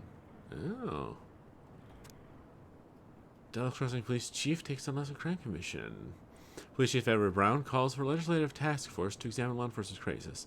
The public safety crisis is no secret among the people of Alaska, especially those living in far and remote communities. Dallas Crossing Police Chief Edward Brown has tasked himself with making a difference and has been working for years with legislators to draw attention to what he views as the failures of Alaskan law enforcement. Today, Brown visited the Criminal Justice Commission in Anchorage to present the case for new measures to fight this crisis, pointing the finger at overburdened state courts that fail to recognize tribal sovereignty. Brown proposed a shared supervision of publicly funded law enforcement in villages and native communities. This agreement would allow the same model as the Alaskan Tribal Health Compact, whereby native organizations have jurisdiction over native cases in partnership with the United States government. Under Brown's proposal, tribal courts and native organizations would be authorized to handle some cases.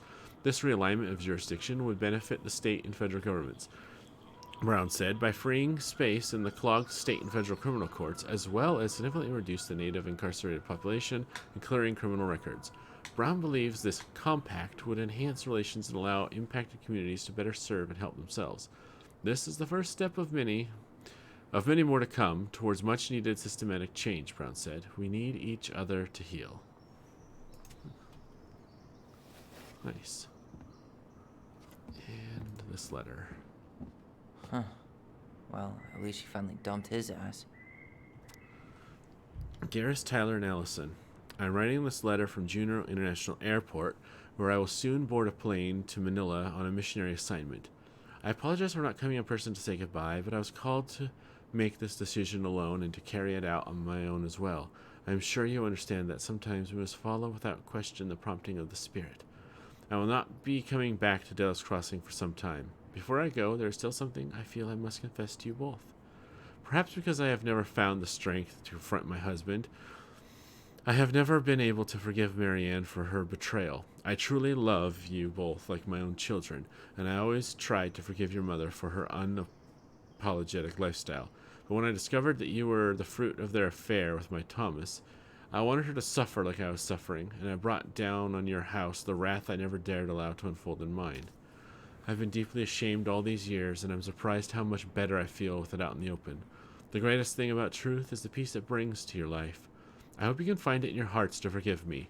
You have taught me once again how love will bring you further in life, something that Marianne had been trying to show me all along. Take care of each other, always. In his steps, Tessa. Alright. Don't suppose there's a queue in here.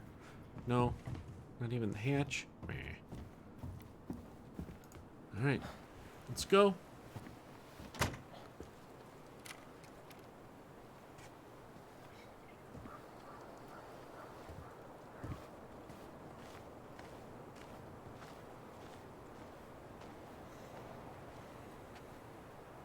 Well, this is goodbye for real, I guess.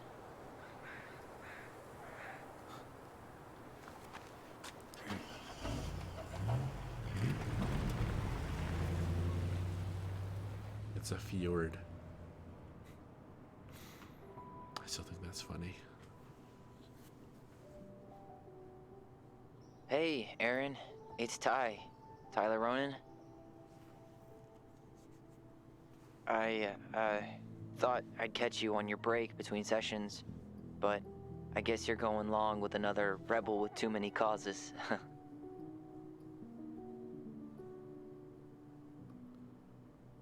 I know I haven't reached out since I left Fireweed, but I just wanted to say, well, you were right about grief. About it going in circles. This morning, I was out on the porch staring at the fog, and my mother, she just tumbled right out of me. But it was okay. It actually felt good to remember.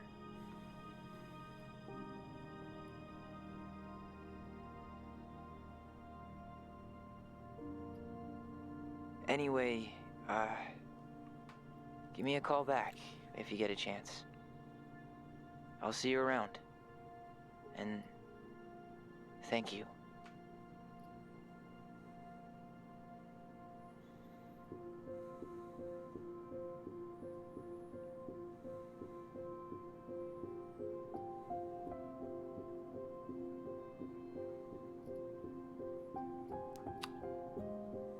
Well,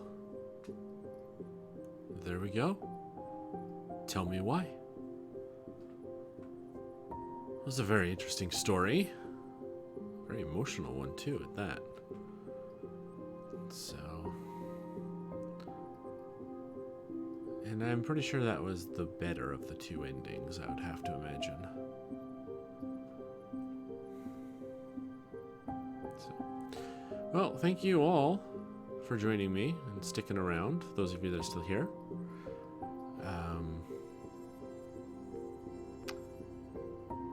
I will be back on Monday. I'm playing Beyond Two Souls, and we've made some pretty good progress in that. I don't think I'm quite close enough to say I'm going to finish it, but I think we're a couple of streams away. Besides that, I'll also be back on Wednesday with some more The Testament of Sherlock Holmes. Things are getting quite interesting in that game.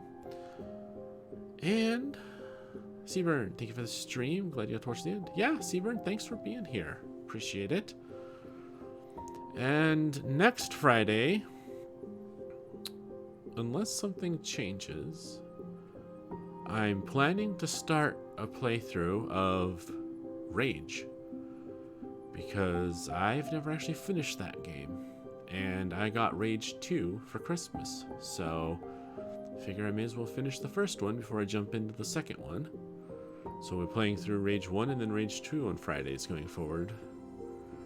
And I don't think I have someone that I can raid, but let's check. Nope. No one on my list is playing anything. So instead, I will simply... I want to... The voice actors. Okay. I don't recognize those names. Okay. So I'll simply bid you all a good day, a good night. Thank you all again, and I hope to see you next time. And until next time, everyone, as always, please stay safe out there.